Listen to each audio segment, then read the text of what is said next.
Hello and welcome to the Con Couple. I like how you did that right as you skirted out of the lane. Yeah, it's fine. We're just going around a corner. I'm Richard. I'm Caroline, and I ruin introductions. Got fun, yeah. And we go to a frankly concerning number of conventions every year. I think I've already used that one. It's fine. You always use. I thought you were supposed to use the same one. That was the point of having a consistent introduction. No. I vary up the introduction by using a different word each time. You've used concerning like 6 times. Probably. Like, I didn't even know you were doing that because you used concerning like a bunch of times. That's fine. It's 10:30 at night, guys. It is, because he let me stay for something that was quote unquote late night, even though there's still stuff going on at this convention because it goes on until 2 a.m. Yay! Yay! Yay! Because they're desperately trying to get people to use or stay in hotels. Yep. That's most of the reason. Yep. So, where have we been this week? So, we're doing this one in spurts just because this is a Columbus convention, so it's relatively close. So, we'll record it in 2 batches. Yep. Tonight, which is Saturday night, and tomorrow, which is Sunday. Yep. We may get some friends to record with us on Sunday, maybe. That's going to depend on whether timelines or schedules line up, but hopefully we will have the opportunity to talk to our friends on this podcast. We'll message them and ask. Yeah. So, this week we have been at Animate, ! Columbus. So this is part of the GalaxyCon brand, a very big corporate con. Yeah, we have no idea what money is behind them. They do. I think they're up to like 30 shows a year at this point. It's a bit bonkers. So GalaxyCon is their main con. That's the one that's just general pop culture, similar to Fan Expo, which we reviewed earlier this year. Yep. Animate is, I think, their attempt to be an anime/Western animation con. It's kind of a combination of the two. Yep.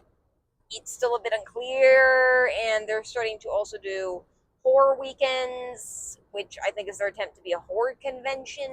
Yeah, it really feels like they are under the impression that like they can corner the market and be every type of con. Yeah. And it does seem like they're very specific about their demographic in terms of cities, because they're not going to cities that have major Comic-Cons like New York or places in California. They're mostly like Midwest, places like Oklahoma City, or maybe like Baton Rouge, Louisiana, and just being like a very big corporate con that's in an area that has a lot of like big metropolitan area, but not an area that's like known for the convention scene. That seems to be their niche. They have a lot of money, like a lot of money, a concerning amount of money. Yeah, and I believe their big one is that Raleigh? I think Raleigh is the one that started it. They are Florida-based, though, so, and I think they started with a slightly different con than GalaxyCon. I'm going to look it up right now. Why don't you explain more about them while I do that? Certainly. So this is another one held at the Columbus Convention Center, which, as we mentioned before, we absolutely adore. And we actually went to the first Animate Columbus 2 years ago. Yes. So this is their third Animate Columbus. And we actually quite liked that convention, largely because it was a corporate con that had a lot of money behind it, but also had almost nobody turn up to it. Yeah, it was great. That was fantastic. That's a lot of fun when somebody has a big budget, gets in a bunch of celebrities, and no one's there. You get to do everything. It's great. Yep. But there are certain things that you will see at all GalaxyCon events, or at the very least at GalaxyCon and at Animate, they do these things. They do a lot of stuff. So yeah, this is firmly, I have the Wikipedia page pulled up right now. I'm only going to cite stuff that has citations. So they were known as super conventions or SuperCon. That sounds extremely apt for them. Yeah. Based out of Fort Lauderdale, Florida. History. So they started by founder Mark Broder in late 2006 under the name SuperCon in Hollywood, Florida. It's called Florida SuperCon, and then they moved to Atlanta, Georgia, and they've since been buying up a lot of conventions. I'm not going to go through all of this. Check out their Wikipedia page. You just know it's a huge corporate con with a suspiciously large amount of money. Yeah, it's very concerning. Like the first year we were there, I was theorizing that maybe they had the Mouse's money behind them just because they were being they were officially sponsored by whatever the Disney movie that was coming out at that time was. I can't even remember what it was. Yeah. So yeah, we have questioned before if they're making back the amount of money they're spending. Not a clue. Even this weekend, it seems a little bit light for a con that's spending as much as they do. It's a bit difficult for us to guess, particularly for. I find that GalaxyCon in particular tends to sell a lot of one-day badges because their 3-day badges are very expensive. Yeah, they Like are. a one-day badge is a price for a 3-day badge for GalaxyCon. So GalaxyCon is, I think, 120, 125. Animate's a little bit cheaper, around the 110 range, but even that's still $30 to $40 cheaper than most cons of their size. Yeah, that's expensive. Yeah. And again, like, if you buy early, you can get a discount. That's what we did because we knew we were going. Yeah. But because again, it's at the Columbus Convention Center. Most of the time, we will go to stuff at the Columbus Convention Center, even if it's. But it's still always a risk because you don't know if you're going to get sick or something like that. Yeah, that's true. So yeah, you want to explain more about the GalaxyCon brand and what's at all their events? Sure. So, one of the things you will see at pretty much all our events is the Fantasy Cosplay Wrestling. Mm-hmm. For the record, we love this group. They are great. They're a bunch of fun. And they do pretty much what the name implies. They're a wrestling group that does a bunch of cosplay. Which I've seen there in Colossus. I don't know if it's becoming a thing at more cons, but the Colossus group and the GalaxyCon group are not the same group. Nope. But But I imagine there's some crossover. The wrestling Yeah. community is not that big. yeah, but there's plenty of space in the world for multiple cosplay-themed wrestling groups. Yes. They also have a group of hosts that sort of work at the various conventions. I'm not going to shout all of them out by name, but if you go to both GalaxyCon and Animate, you will recognize a lot of the high-level staff. And they work a lot of events. Yeah. Like, there's one person who I saw at like 6 events just today. Mm-hmm. They work their staff. Like, Yeah. Here's the thing.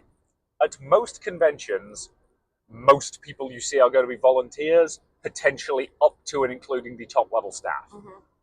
At GalaxyCon, people are getting paid. Like, Yes. I don't actually think they use volunteers for anything. I'm pretty sure everybody is staff. I don't want to commit to quite that because I know you can volunteer for GalaxyCon. They have a volunteer application. So, like, for day volunteers and stuff like that, there probably are some lower level positions that allow you to just do basic stuff for them. Yeah, possibly. That's what they do because the Columbus Convention Center, like most convention centers, has a convention center staff.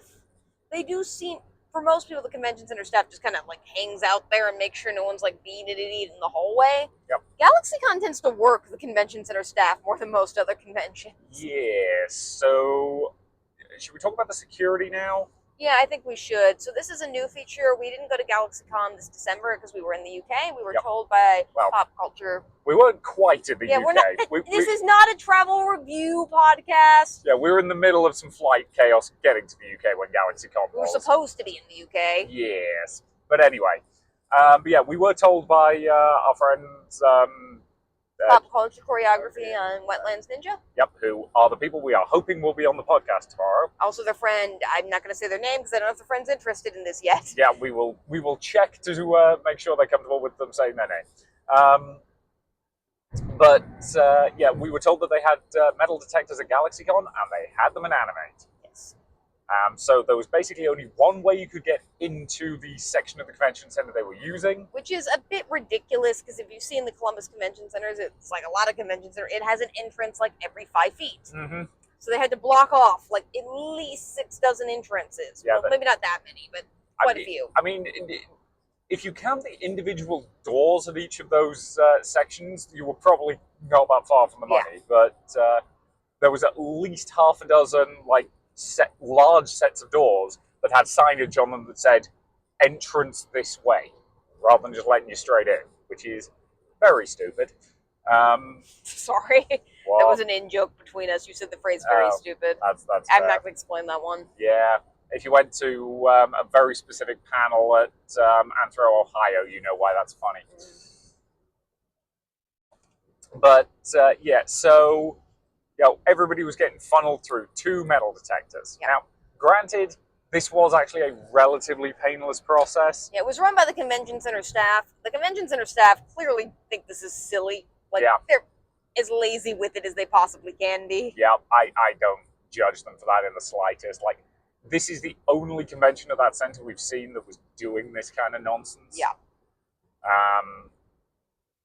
So day one, you got slightly pinged by the metal detector. They took one look at your dress and were like, "Yeah, you can go through." Yep.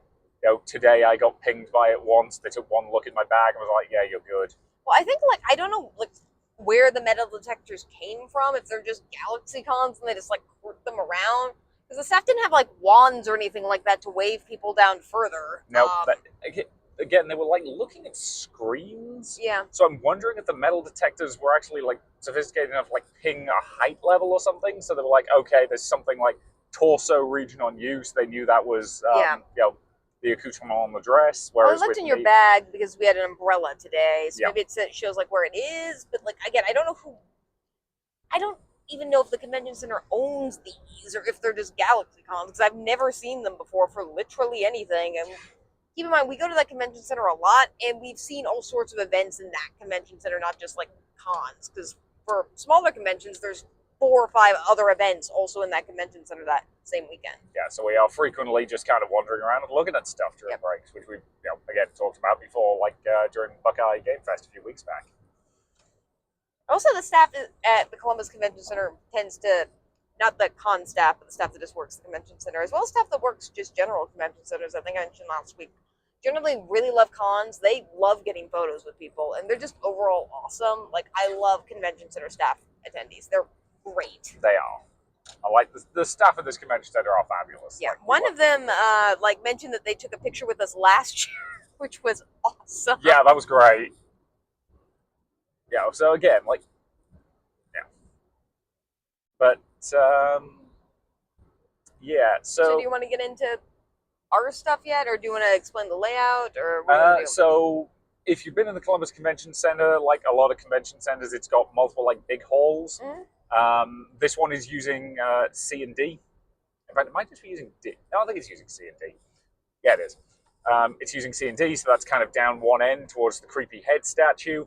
I'm not going to explain that sentence. If you've not been in the Columbus Convention Center, Google it. If you have been in the Columbus Convention Center, you know exactly what we're talking about. It's hard to miss. Yeah, with their main ballroom being the, or the main event stage being the, I think it's called the Short North Ballroom, Yes. which is up on the second floor.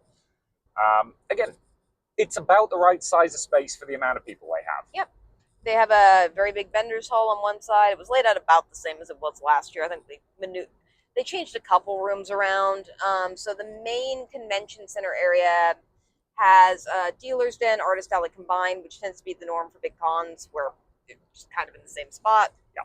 Area for celebrity autographs. That's a very big draw at these big corporate cons, or their celebrity autograph area. That's what they think brings in people, and probably is what does. It certainly does at GalaxyCon. Mm-hmm. I'm less convinced it brings in as many people as they think it does at Anime. Yes.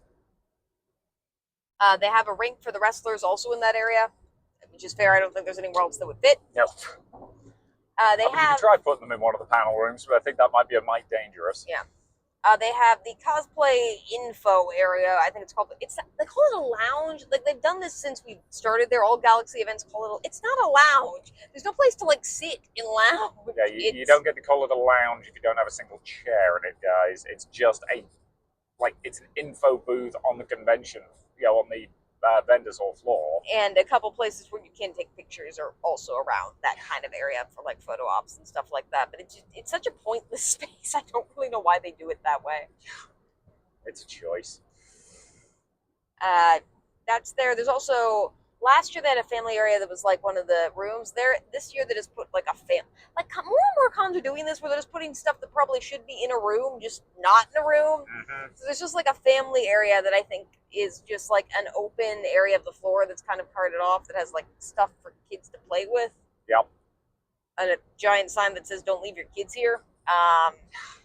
Like there are a lot of signs up at this con that say, children must be accompanied by an adult at all times. Well, like the family area also has events, presumably for young kids, which is fine. But it's just like, I feel like young kids deserve more respect than that. Have their events be in a place where they can actually have some privacy. Yeah. Because I would, where you can hear them for one thing. Because like that hall is loud. Yeah. Like I would not like to do anything in there that I would consider an event. Because again, they are real close to the video game space. They are real close to parts of the vendors hall. Like that area is real loud. Yeah, back when I was at least in a room, Pop Culture Choreography did dance lessons in there last year. They asked her if she wanted to do it again this year. And I'm glad she said no, because there's no space in that area. It's all just piled with children's toys. Yep. Which again, I'm going to get onto like my feelings about the overall vibe of this con once we like break it down a bit more. So that's what's in the main area. They also have a small arcade-ish area that's back there where the wrestlers are, and I think like a top arcade area.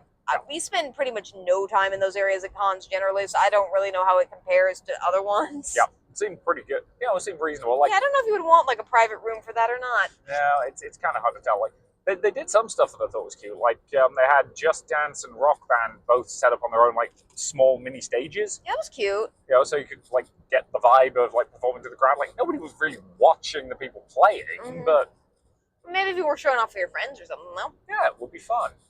And again, sometimes that's all you really need to do. They also like.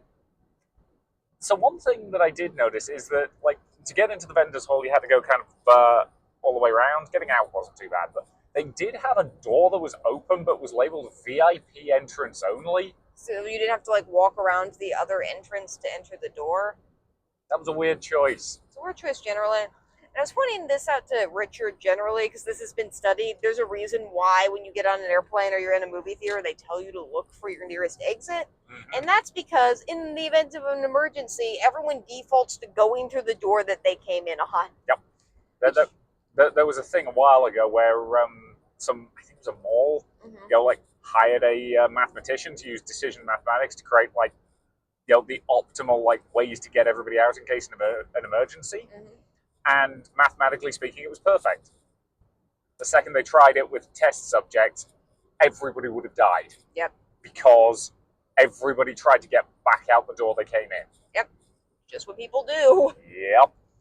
Which is why having multiple entrances and exits is important. Yep. Because when your brain panics, it just defaults to what it knows. Yep.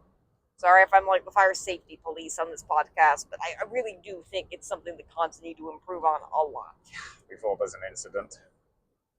And also, like, this is like most celebrity areas. Like, I get it. This is part of why I don't think I bother a lot with celebrity areas. It's just their lines are just, they have booths and then they have lines that are taped on the floor to like be the line to go see them. And it just doesn't work.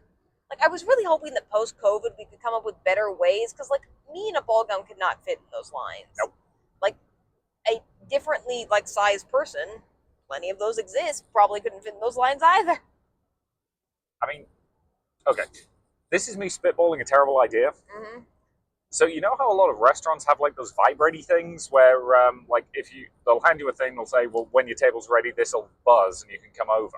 So you're thinking that we should give everyone vibrators? Yes. Yes, I am. Cool.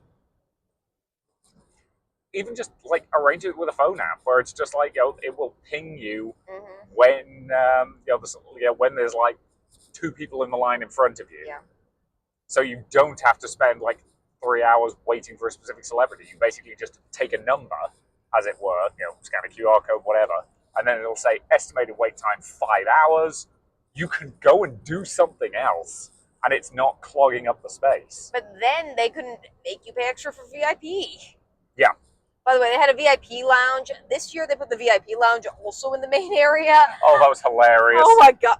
Like, again, keep in mind that this main area is basically just like, it's what any vendor's hall looks like. It's a cement block room. Yep. There is no seating. There is nothing. It's just cement on all four sides of the room. Yep. It's fine for a vendor's hall because the vendor's hall decorates itself, but it's not like a place that if you weren't like doing something in that area, you would want to spend any amount of time because it's like a gym, effectively. Yeah. They put the VIP lounge in this area. Yeah, but that at least had chairs, unlike the cosplay lounge.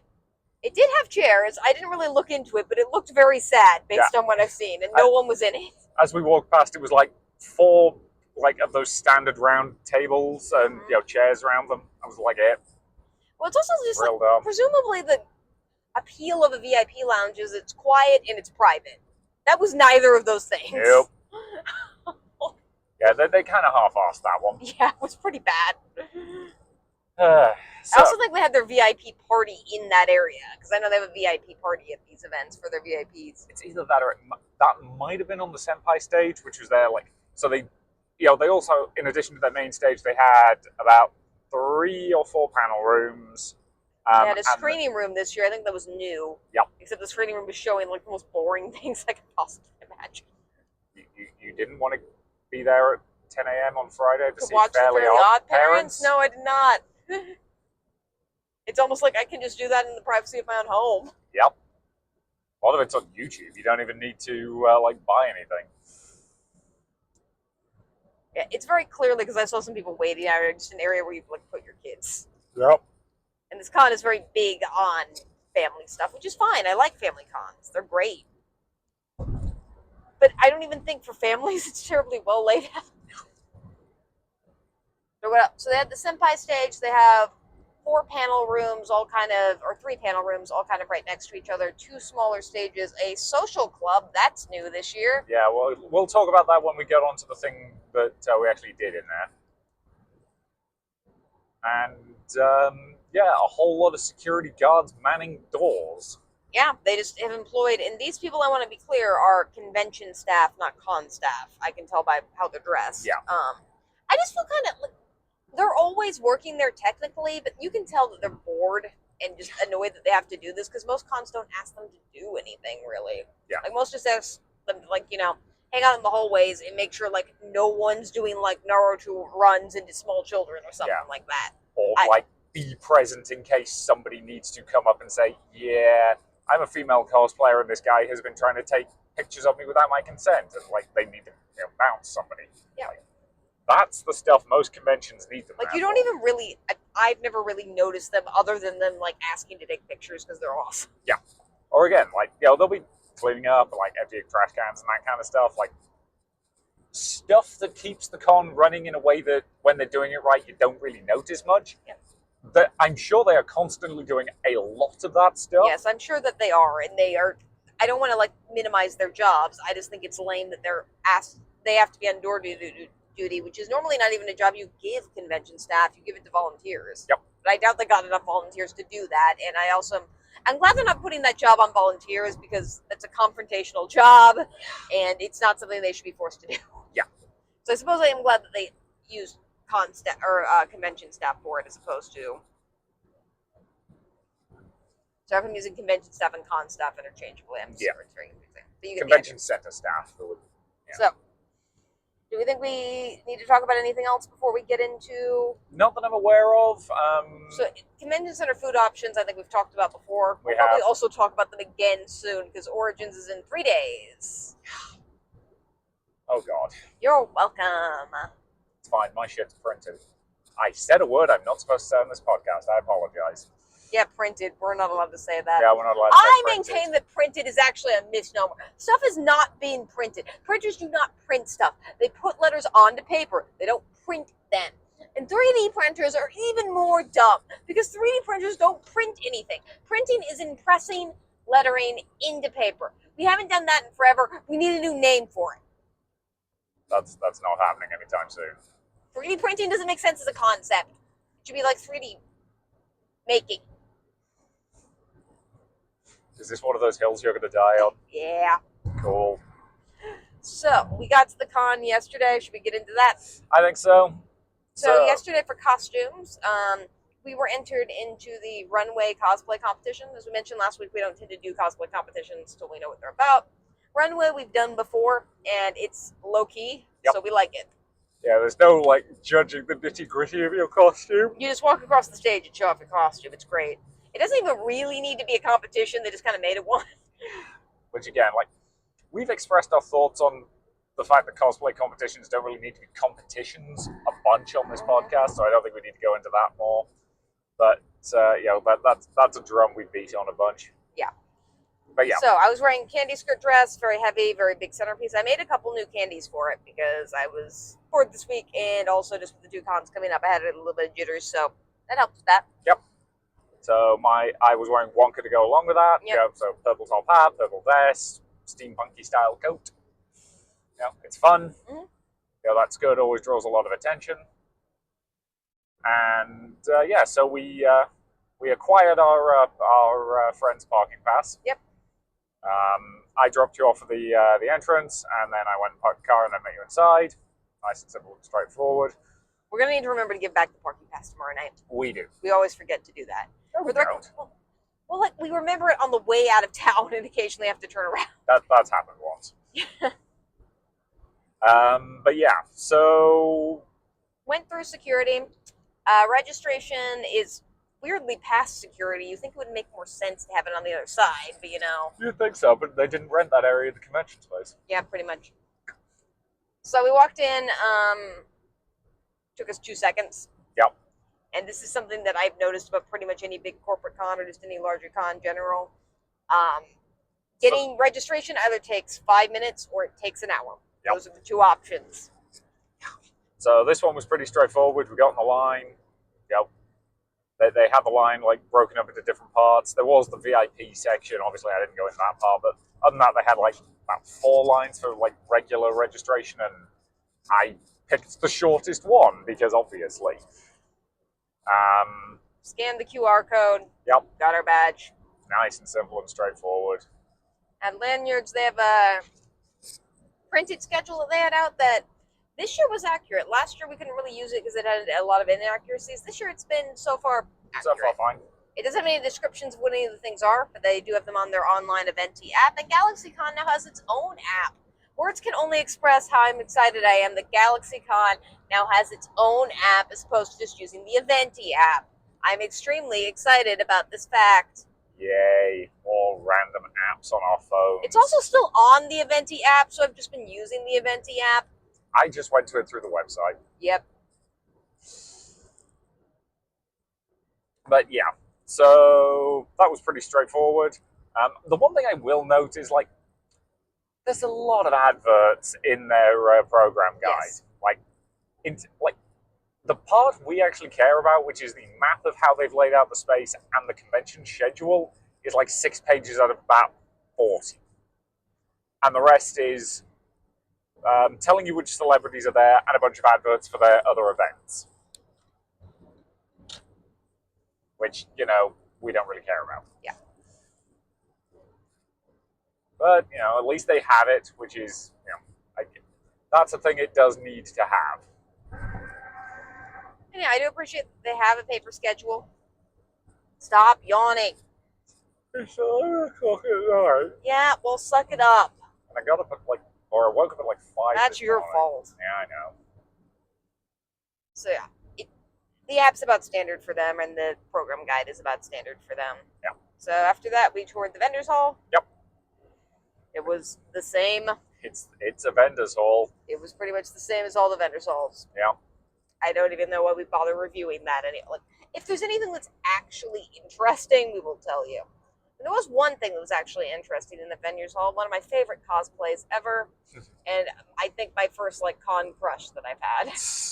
I want to say a con crush is somebody who you like.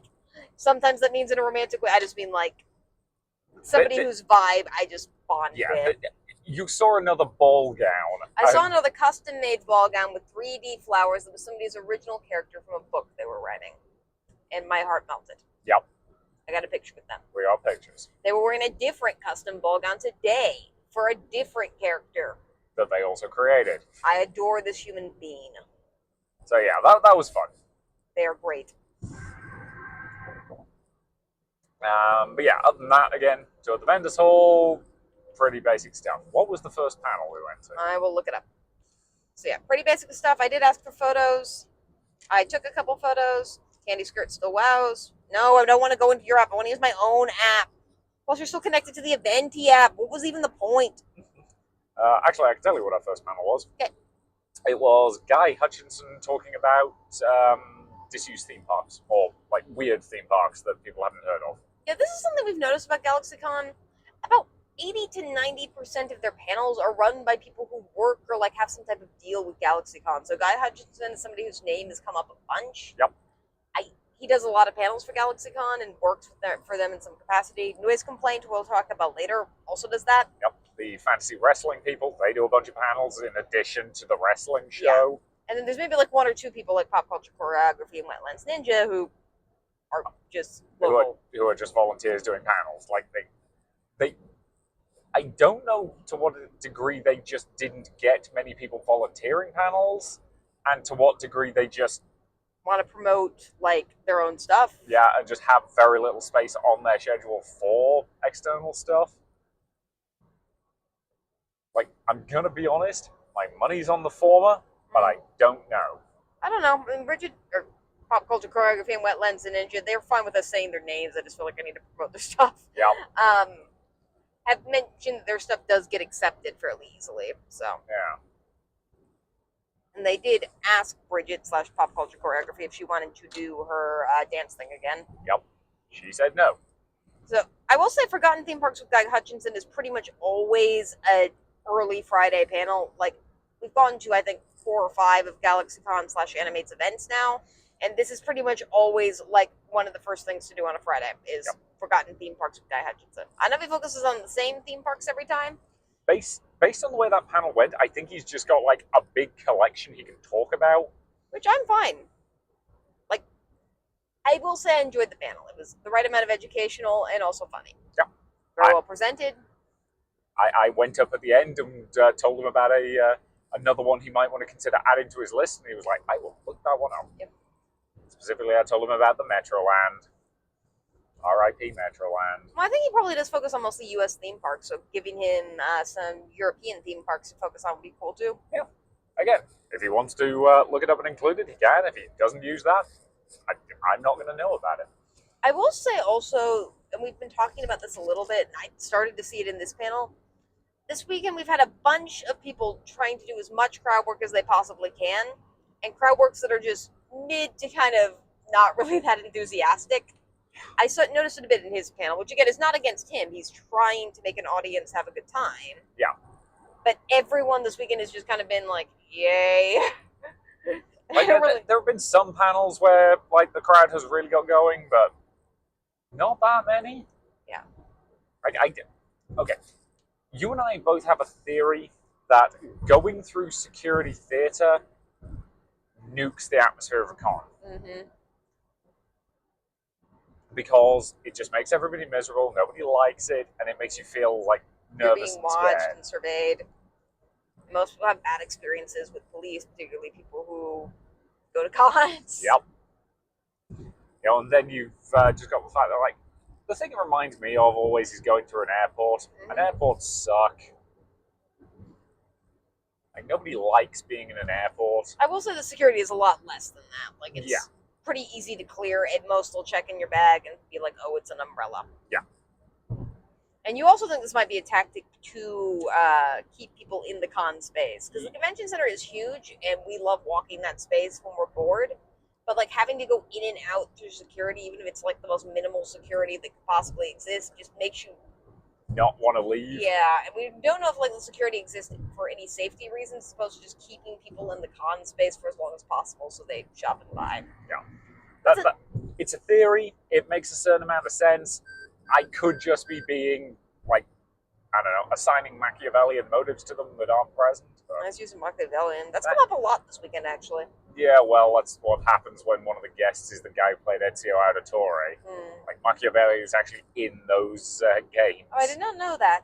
Yeah, he's a good guy. I question that. Mm-hmm. I mean, he's, like, kind of morally dubious, but he is on the side of the good guys. So the other thing, I don't think they mentioned in this panel, but on some other panels, like, you noticed, and you thought this might be a through thread of just, like, because they ask the audience, like, wave their hands and do all this interactive stuff, and one of the things that they keep asking is, who already spent too much money in the vendor's hall? We've heard that, like, 6 or 7 times this weekend, and you think that's targeted. I think that's targeted. It also, like, it feels like they're all running off the same basic script. Yeah. Like, the way I have described it is this feels like a cargo cult con. Mm-hmm. Insofar as it feels like they think if they do all of the stuff that anime fans like, anime fans will turn up. Without understanding that you also have to, like, have passion and love the stuff. And, like, this isn't a knock on any individual panelist. Like, we've been to plenty of panels where they would, they were working the crowd, they were having fun, they clearly liked what they were talking about. This is the high level, like, vibe I get from this con is, oh, we wanted to expand into the anime market. Why? To make money. Not because they love anime or fandom and And the want draw with anime really isn't the celebrities to the same extent. It's the culture. Yeah. And being like loyal to the culture and stuff like that, and having those fun organic con moments, and it's hard to have that as much at a corporate con. Yeah. Because we've seen less, I would say, like hardcore, very deep anime fans here. Mostly we see people who are local to Columbus and people who have kids who are into anime and just go to this con because it's close and they want to like do something nice for their kid. Oof. What? I just remember the thing that's in the vendor's hall that ticked you off. Oh yeah! Do you want to talk about that? Yeah.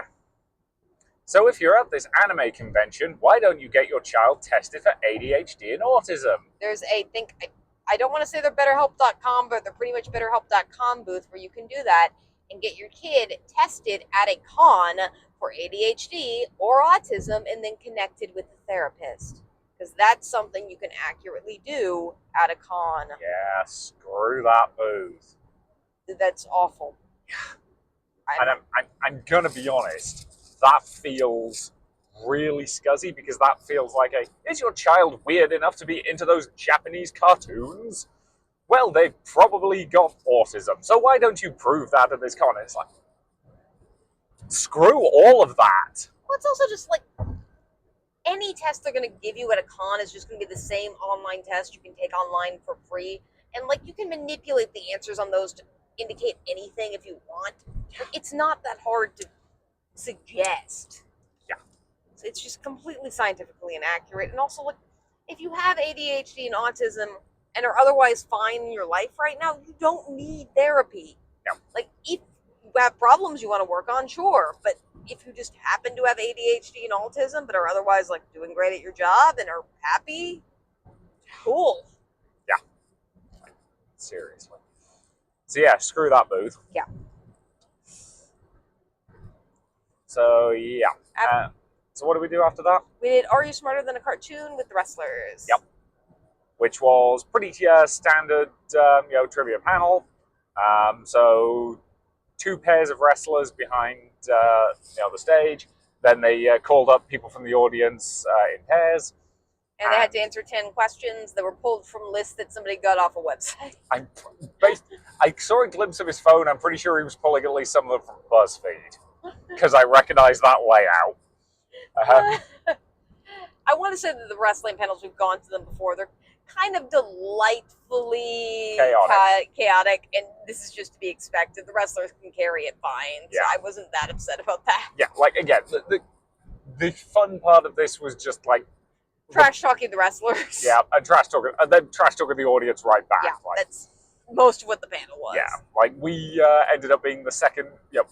When you and I volunteered together, they were like, "Oh yeah, you two, you can work as a pair." And the person who'd gone first, or one of the 2 people who'd gone first, like for one of the answers that had an A or a B, literally flipped a coin for it. They just like ran over and handed me the coin. Yeah, I was like, "In case you need this." I was like, "Thanks." I did wind up using it. It was right. Yeah, I used it and it was completely accurate. And then we passed it on to the 3rd group of people. Yeah, I can't remember if they used it or not. I think they did. Yeah.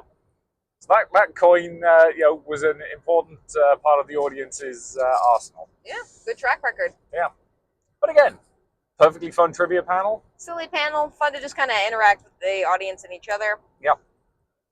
In crowds, they were fun. Yeah. And again, I do want to stipulate, the wrestling group that GalaxyCon uses are very good. Yes. Like, not just as wrestlers, but like they understand how to work with the crowd, how to like communicate with the crowd, and how to have fun with it. Yep. Which is a very important element. So they also are very good at trash talking a crowd, which I appreciate. Because again, it's kind of the same basic thing they do when they're at the ring. If you're getting booed by the audience because you're the heel, you need to be able to trash talk the audience back in a way that's going to make them boo you louder, because that's the point.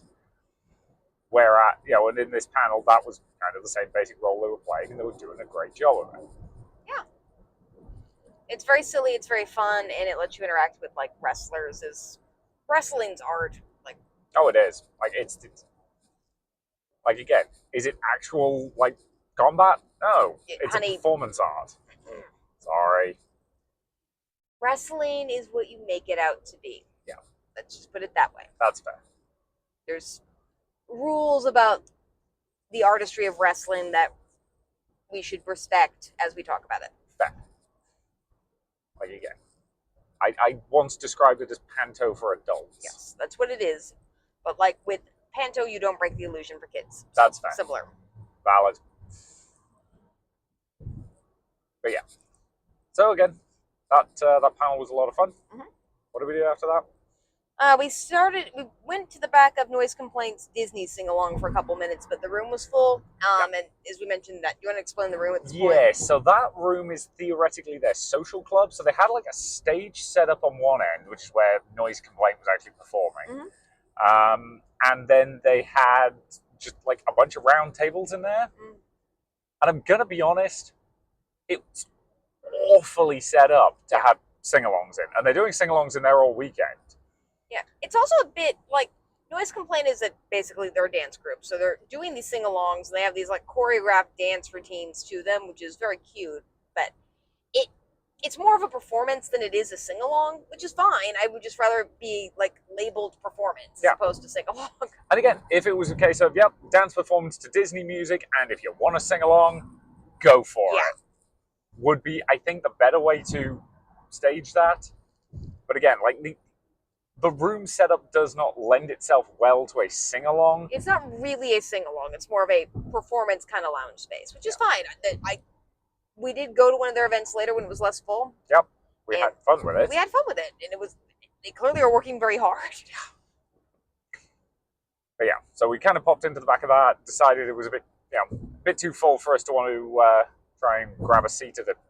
Because again, like, it's also really awkward just like sitting down at a table with people you don't know. Yeah, so it means that seating's pretty limited in the room because no one wants to join a table of people they don't know. Whereas just like sitting next to a random person in a normal normally arranged seating, that's fine. Like, nobody cares.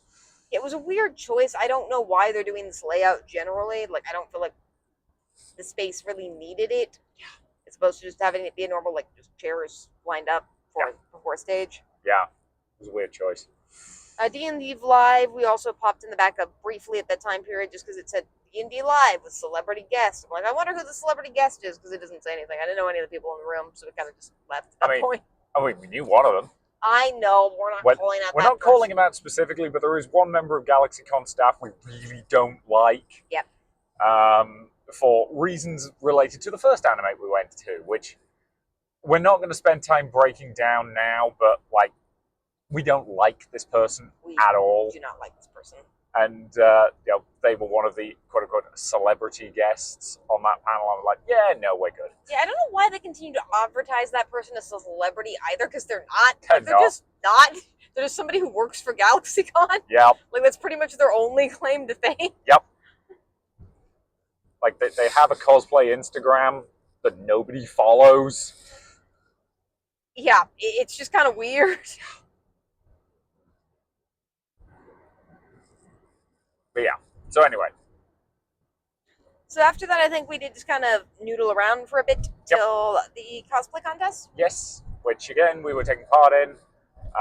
It was the usual, get there half an hour before it's due to start, so it's supposed to start at 7:30. Yes. So it was, get there at 7. Fine. Yeah. So we loitered outside the room for a little bit.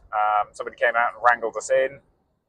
And then it was basically just a case of line up backstage. They did put us in a corridor behind the ballroom. Yeah, it wasn't great. I did have, there was a spiky piece of wood on the floor that I did sort of, pick up and move because...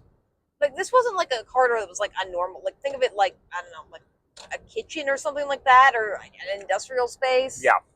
Like, this is not an area that the con guests would typically see. Yeah. They must, because this was on the main stage, so they must bring celebrities to that area, because the celebrities never go out the way that we can see them. So the celebrities must have to enter through that door. Yeah. So, presumably not back there for as long as we were. We were back there for about 30 minutes. Yeah. Again, I suspect they just walked them through that rather than, But again, they lined us all up, and as far as runway contests go, this was pretty well organized. So because it was a runway contest, basically it means there's no pre-judging, which is typical for construction contest, or rehearsal, which can be typical for like masquerades. There's not really a performative element. You just like go across the stage. There's a little bit of like mini performance you're doing, which I think both you and I like. Yeah, it's usually a case of they'll basically go, "Hello, who are you? What's your cosplay?" You announce it, then you do walk across the stage. Usually, depending on how exactly they've got the cameras set up, it's pretty frequently a like 3 different poses kind of job. And then you go off the other end of the stage and you're done. Like it's quick, it's simple, it's relatively low pressure, and you just take it as it comes, which is absolutely fine. Yeah, everyone backstage was great. They explained to us for the most part what to do, which I appreciated. Yep. They also basically said if you've got like any bags or anything like that that you don't want to carry across stage with you, they took them off us, and they basically said they'd be waiting on a table on the other side of the stage when we got done. They were. That was great. That was helpful. They did say, do not put your phones or wallets or con badges in a thing that's getting left over there, because that's not something they can replace. Yep, and they don't want to be responsible for it, so that's fine. But we have the con badge. We gave it to them. We got it back when we were on the other side of the stage. It was fine. It was fine. Like I kept the con badges in my back pocket along with your phone, my phone, and that was fine. Yeah. So, yeah, competently run, reasonably enjoyable. We didn't win anything. A couple of people who I think probably should have won something maybe got snubbed, but like it's the classic problem of like there was so much good stuff there. Yeah. That there's always going to be at least one thing that you're like, oh, kind of wish that had won something. Yeah, I try to pick at some events like this, just for fun, I try to pick like a favorite thing and hope that thing wins. In this case, it was the person who like made their own custom dress of their own custom character. I knew that wasn't likely to win because cons don't tend to like OC characters or original characters, but I love that dress. It also didn't win anything. And that's not against the judging for an event like this. Like, judging for a runway contest where you're just going off vibes, like, it could be anything. Yeah. And the things that won were very cool. There's a bunch of stuff that didn't win that was also very cool. Like, it's a low-stakes contest that's just meant to be a good time. Yeah, like, I had fun basically just playing Wonka on stage insofar as, like, when they asked me who I was, I just, introduced myself as Wonka fully in character.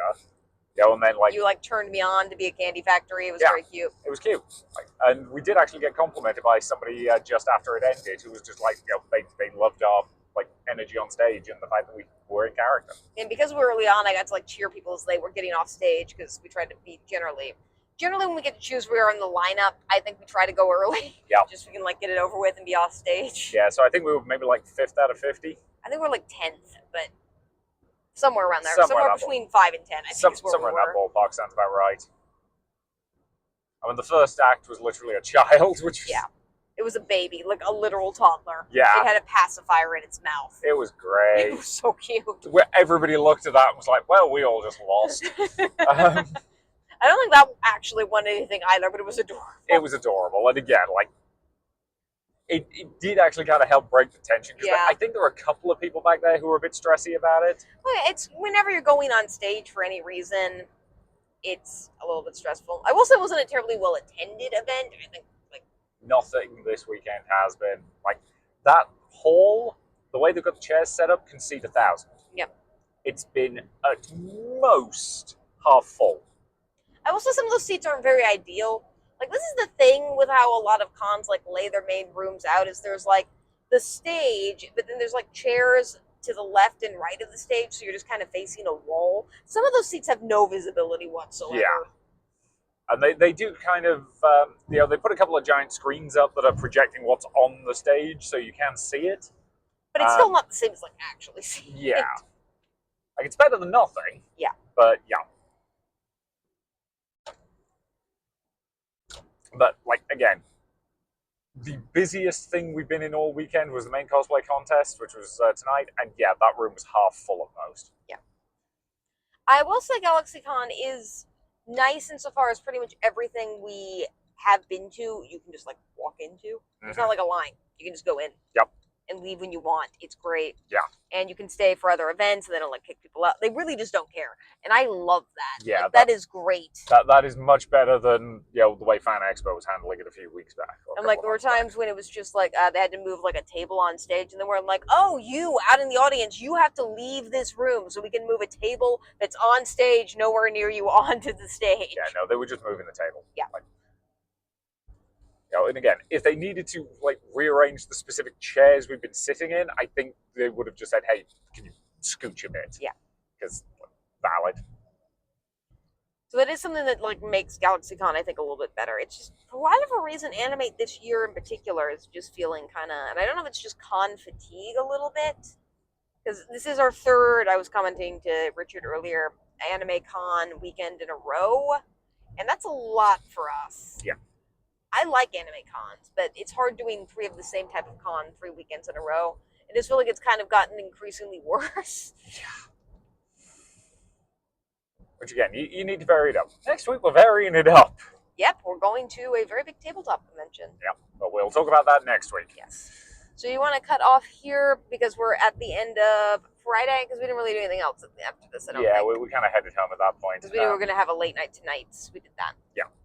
Again, do we want to start talking about Saturday, or do we want to leave it? We're only about 5 minutes from home, and this would be an easier cutoff point. So why don't we talk about like vibes and stuff like that for the next 5 minutes? And then we'll maybe get into Saturday, depending on what the heck happens tomorrow. Yeah, that's probably a good idea. So the vibes of this con, it doesn't feel very high energy. Is the best way to describe it. Like, we've had a lot of very lovely interactions in corridors, like people taking pictures and like telling that you like a dress. One thing I will say, just for context, today's costumes were Glinda and Elphaba. Yeah, those have been a hit. We broke that out at Colossal Con a couple weeks ago. They've been a hit both times. Yep. I think we're going to keep wearing them. The nice thing is this one has a bit of staying power too, because it's a pop culture thing that people recognize, and there's going to be another movie. Yep. The downside is it does not have staying power in the context of my face, because the makeup only lasts so long. Yeah. Like, it's definitely, my forehead in particular, it's definitely rubbing off. Yeah. And it does mean I need to take a shower in spite of the fact that we're getting home at like 11:30 at night. You could just sleep in it. It's fine. Yeah, I'm not doing that to my pillow. And I'm also not letting Emma just lick me clean. Yeah, it is a very family-friendly con. It tends to be very variety of age range, which I do like. It's just, it has felt kind of off this weekend generally, and I can't really put my finger on why. It feels like everybody's tired. And again, I don't know if it's just the weekend. I also don't know if it's just us, because we've gone to 3 anime conventions in a row. True, but again, we were talking with Pop Culture Choreo and Wetlands Ninja, and like they also kind of sensed what we were talking about. So I don't think it's just us, but like again, relatively speaking, panels have been pretty quiet, and not even like, it's not that they were empty, it's just that like they were quiet. Most panels I think have had like half full rooms, which I think that's pretty good turnout for panels, and it's about the turnout I want for panels. Yeah. If it's like packed to the brim, it's a little bit less enjoyable for me. Yeah, like once you get to standing room only, it's like, oh boy. Yeah.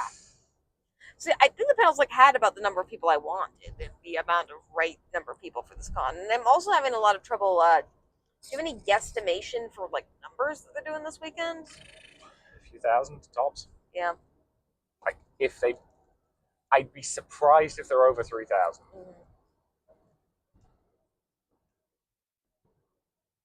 We're probably somewhere in a similar ballpark to last week's con. Maybe a bit more. This seemed like a bit more than last week's con. WeebCon seemed a lot smaller than this. But they were also split between 2 buildings, which made it a bit more difficult to judge. Yeah. As I mentioned before, we're horrible at guessing attendance numbers. We're really bad at it. Yeah. It's not a skill set we particularly have. Yeah. But yeah. But no, the vibes have just been like, again, like, it's not that people aren't having fun, it's just that they all seem kind of tired about it. And again, I don't know to what extent that's us projecting. I don't know to what extent that is either, because we're a bit tired. I will admit, like, I'm somebody who likes to scream in excitement, and in part it just feels like I'm being asked to scream so many times that I just don't want to. Yeah. Because I'm just like, I've been asked to scream like 6 times in this panel. I can't do that. Like, stop asking me to scream. Yeah, I'm going to be honest. I've never been a fan of the crowd work bit of, let's hear some noise. Woo! Come on, let me hear more. No, I hate Like, that too. Yeah, like, I don't think that was loud enough. Or it's like, let's applaud so our celebrity guest comes out. No, you need to do it louder. And it's like, dude, stop. But again, like,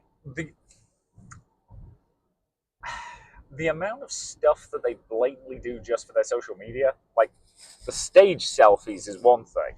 Yeah, for most major events at GalaxyCon, anything that's on the main stage, they'll have everyone come up to the main stage so they can take a stage selfie for the social media, which is weird and awkward, and I don't like it. I don't like it either. And there's always like it seems like GalaxyCon also just has dedicated photographers, because the amount of just volunteers for the con that I've seen taking our pictures that have like professional grade cameras taking our pictures, we get stopped like 4 or 5 times by those people. Like, they're not impolite about it. They're super nice. They do seem like excited to take our picture, but it's very clear that it's for GalaxyCon, not just because they liked our outfits. Yeah. Now, we also did get a lot of people who were just like... Yeah. There are plenty of people just taking pictures on their phones, or like today, because we're in Glenda and Alpha, we took pictures with a ton of kids, which is very cute. Yeah. I also love when the kids are like trying to ask, but they're too shy. Like, that's adorable. I love it so much. Like, again, I feel that. Yeah. So yeah, again, we always try and like help out a bit with that. We're trying to like pose them too, like, because generally when it's pictures with the both of us, they want to stand between us, so we like try to get them in the middle and get them to interact. Try to get them to hold my wand or something like that one of these times. That's not a metaphor. I mean, if you do that, there is a non-zero chance they're going to walk off with it. It's fine. The wand was $1. I should honestly just buy more wand. They're not expensive. Yeah. Just give them out to the kids, you mean? Yeah. Well, we did that in the past with Rainbow Road, where you were giving out flags. Yeah, the kids like that. I remember the cutest comment. So at one past convention, we were giving out flags. I think it was an Animate last year. Might have been. It might have been GalaxyCon last year. One of the two. It was definitely one of those two. But anyway. And, just like you said, you gave the kid a flag. And I just heard in the distance, "Mommy, I got a flag from the pretty rainbow." Cat. Aw. Hey, buddy. Hi, buddy. Have you selected anyone in the cat distribution system yet? Not yet. Yeah, our town does have a few feral cats. Yeah. Most of which get fed by one of the professors at the college. It's great. Yep. One of their kittens got adopted earlier this week. Aww. But yeah. So yeah. Again, the vibes have just been kind of meh. Like, again, nobody's been unpleasant or like bad or anything. It's just it doesn't feel like the passion's there. Like, it feels like people are there because they think it'll be a perfectly fun weekend, not because they are like in love with GalaxyCon or Animate. Well, the thing we love most about cons ultimately is the creativity and just the creative expression, and it feels like the corporateness is limiting that. And it's still something that's a bit difficult for me to deal with, because I do think corporate cons have their place, just because I think once you scale to a certain size, you do need to be paying people. Yeah. And the only way to do that is a lot of times by making a con for profit. You can still pay people under a non-profit structure. I want to emphasize that. Just because something is a non-profit does not mean that people who are working the non-profit shouldn't take payment. They should. They should. Like, again, once you reach a certain size, it needs to be a full-time gig. And even if you're a non-profit giving money to charity, it's okay to take a salary to organize a con. Yeah. Like, you kind of need to sometimes. Because, again, if it's a full-time gig, you also need to remember to do stuff like eat. Yeah. And be able to afford that. So, And their staff is incredibly professional, and I do think, for the most part, except for that one person, deserves the money that they make. Yeah. Again, I think it's just a case of that this feels like a con they're trying to force. Yeah. And it is something for which I do wonder if they're just overworking it a bit. Because they've expanded into so much stuff. And this year they're now doing, like, Halloween Fright cons, too. Yeah. And that just seems like a lot. Yeah. And I really do believe this con staff loves GalaxyCon. I don't I don't think they love anime. Yeah, I don't think they love anime. Like, Animate is the thing that corporate is making them do. Yeah. Like, again, I think they probably do have fun in some individual panels, dear. Aw. You know, and they do enjoy parts of it, but it's very clear that Animate is not where their passion is. Yeah. So yeah, We'll talk a little bit more about like what they're misunderstanding probably tomorrow, because there's been some misunderstandings this weekend about what some stuff is. Yeah. Like, a screening room is not just where you play cartoons that you can watch at home. It's not what you do in a screening room. No. So yeah. Anywho, we are very, very nearly home. We're about to pull into the drive. So we will talk more about what we did today tomorrow. Hopefully we will have guests. So yeah, and that's sort of day one, sort of day two. We didn't talk about day two really. We haven't really talked about day two yet, but that's okay. So yeah, thank you very much for listening, and we'll see you in a moment. And welcome back. You may notice that the audio quality is either better or worse simultaneously because the mics are further away from us, but there shouldn't be any car interference. Yes, there are no cars. We are not in a car. We are in a secret room. This is very mysterious. Yep. So we definitely didn't sneak into a currently being disused room of this convention space. So if somebody in the background yells at us at some point, we'll have to pause. But we are here with some friends this time. We have Pop Culture Choreography, or Bridget. Hey everybody, hope you're all well. And we have Wetlands Ninja, or JP. Hey everyone. So we're probably just going to call them Bridget and JP for ease at Yep. this point. Yep. But yeah, so for reference, this is about 2:30 on the Sunday of Animate. This was wanting to get some outside perspectives in, and this is when people were free. Mm-hmm. So you guys want to talk about your experience with cons just briefly? So why do you go to cons? What do you do? Yeah, I can start. So my first convention was in 2013, before the pandemic and kind of before cons kind of exploded, as you guys probably know. I went with some friends in high school, and I roped JP into going to cons with me in 2017, I think. Yeah. Around that time, and we've been going kind of ever since, and it's been really fun. I mostly do cosplay performance in masquerades. That's kind of what I'm known for, I guess, in the convention scene. Sweet, we still have car noise. Sorry, we're excited. So you do cosplay performance? Yep, that's kind of what I'm known for. I didn't do it initially. I did it on a whim in 2023 at Animate Columbus's first convention, which is where I met you guys, which was a really funny experience. We can talk about that later. And after having fun, I kind of just kept doing it because it was fun for me and it was a good outlet for dance. Because I'm a dancer. I do ballet, tap, jazz, all that stuff, and that's kind of it kind of allows me to combine my hobbies. And so that's kind of what I do at cons, besides paneling and all that kind of stuff. And yeah, just to kind of build off of that, Bridge mentioned we started going to cons in 2017. I believe our first one was OhioCon. 2017? Yeah. Yeah. Huh. For that one at least.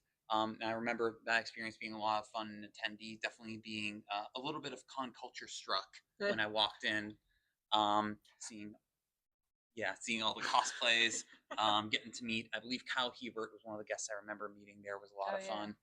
And then being the cameraman behind most of your dance performances, I've been getting to understand a lot of the masquerade and cosplay competition vicariously through your commentary and the videos that we've gotten to do. So it's been off and on since 2017, but it's been a lot of fun.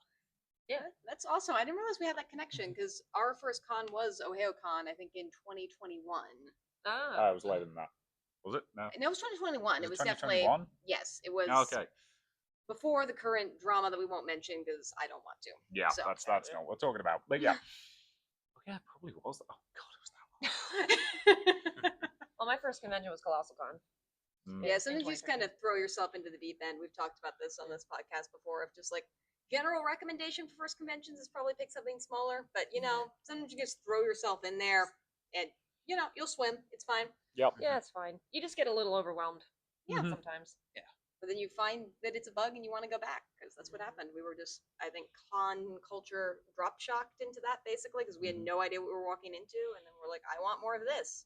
Yep. Now we do this. Yep. Yeah. Now we go to so many of them, we needed a journaling device. So GalaxyCon and Animate, we talked a little bit about last night, are kind of one joint brand. And I think you said that Animate 2 years ago was your first Animate. Did you go to GalaxyCon before that? I think we went in 2022. I want to say Yes. that was our first one of GalaxyCon shows. that might have been the first one in Columbus. I want to say. Yeah, I know that they expanded into the area relatively recently. It's hard for me to keep track. We've also already talked about this. They're expanding very, very rapidly into different markets. So Yeah, there's a Nightmare Weekend Cleveland, I think in August this year. It's a new one, but it's put on by GalaxyCon. Yeah, because they're now expanding into the horror realm. Because I think they're just trying to like claim every type of convention. I'm waiting until they try and do a steampunk con. That would be terrible. yeah, I know. Because like steampunk cons rely entirely on people who really love and care about steampunk. Yeah, they seem to misunderstand stuff. We might talk a little bit about that this episode. So, as we mentioned earlier, corporate cons are held to a higher standard of review on this podcast because they are corporate. They're getting making paid money. to do this.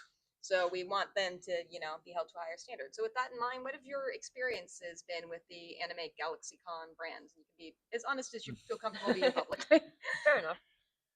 So we only went to, I think, well, Animate was 2023. I think the first was the first Animate, and so we really only can base our experience based off of that one, and then the one last year. I thought the experience was good the first 2 years. This year, it's I think been a little bit less busy, so it's been I think a little bit less like energetic overall with just attendees and general events. True, and we've been keeping the number of days we attend pretty similar. I mean, occasionally maybe just like drive it in for the day, maybe do a 1 or 2 day stay at the con, and it feels like this has been about the same. I feel like the last two animates have been pretty energetic with it being a new show, a bunch of great star power that's come in, a bunch of guests, and a lot of good cosplay opportunities. This one, I feel like it has had, some things have drawn people in, but kind of basing it off of pop culture said that this has been a little bit lesser than some of the other two shows that we've been to. Yeah, we've noticed similar feelings. We were talking about that a little bit last night. It seems more subdued. Yeah. Also, a lot more people have been asking me to cheer today, and it's just like I don't. We were talking about this last night, where it's just like cheer, and then they make you cheer again, but louder. It just gets very taxing after Yeah, a while. like you can get away with that once or twice, but it's been most of the panels we've been to has tried to pull that trick on us, and it's just like, okay, I get it. You're trying to get footage of us cheering for the sake of your Instagram reel, but Yeah, GalaxyCon is very big. Both GalaxyCon and Animate are very big on having a lot of photos. We were in a panel earlier today where they were taking photos pretty much constantly. They want a lot of stuff for their social media. I think during JP's Yu-Gi-Oh panel yesterday, there was a person that came in and took photos while we were presenting. Right in the front row, yes. And I believe there might have been a photographer in the back of the room for our Ruby panel, possibly as well. But Okay, I didn't see if there was one. I didn't see one. I thought there might have been one, but that we'll talk about that later. So yeah, since you guys have panel, do you want to talk a little bit about the process of how you get a panel accepted to Animate? Sure. So with Animate, it's very similar to how they do the panels for GalaxyCon. You have to submit an online application through, I think, the Eventany portal, Yeah. which is how they do their ticket sales. You have to put like some of your identifying information, and then submit a proposal with what you're going to present and how long the presentation is going to be. Usually they're due a couple months before the con, and they tell you if it's accepted or not, whether or not you can present it or not, like maybe a month or two before the convention. So it's technically a juried process. They don't just take anybody's stuff. They do look at all of the proposals and look at content and relevance to the convention, if there's like a theme for the year, things like that. And if you do get accepted, you do get a free badge for the day, which is nice. So that was very nice for JP and I, because we both presented panels today or on Saturday. Yeah, and just to add to what you also mentioned, Bridge, one of the other things they do look for is if you've done this panel or similar paneling in the past.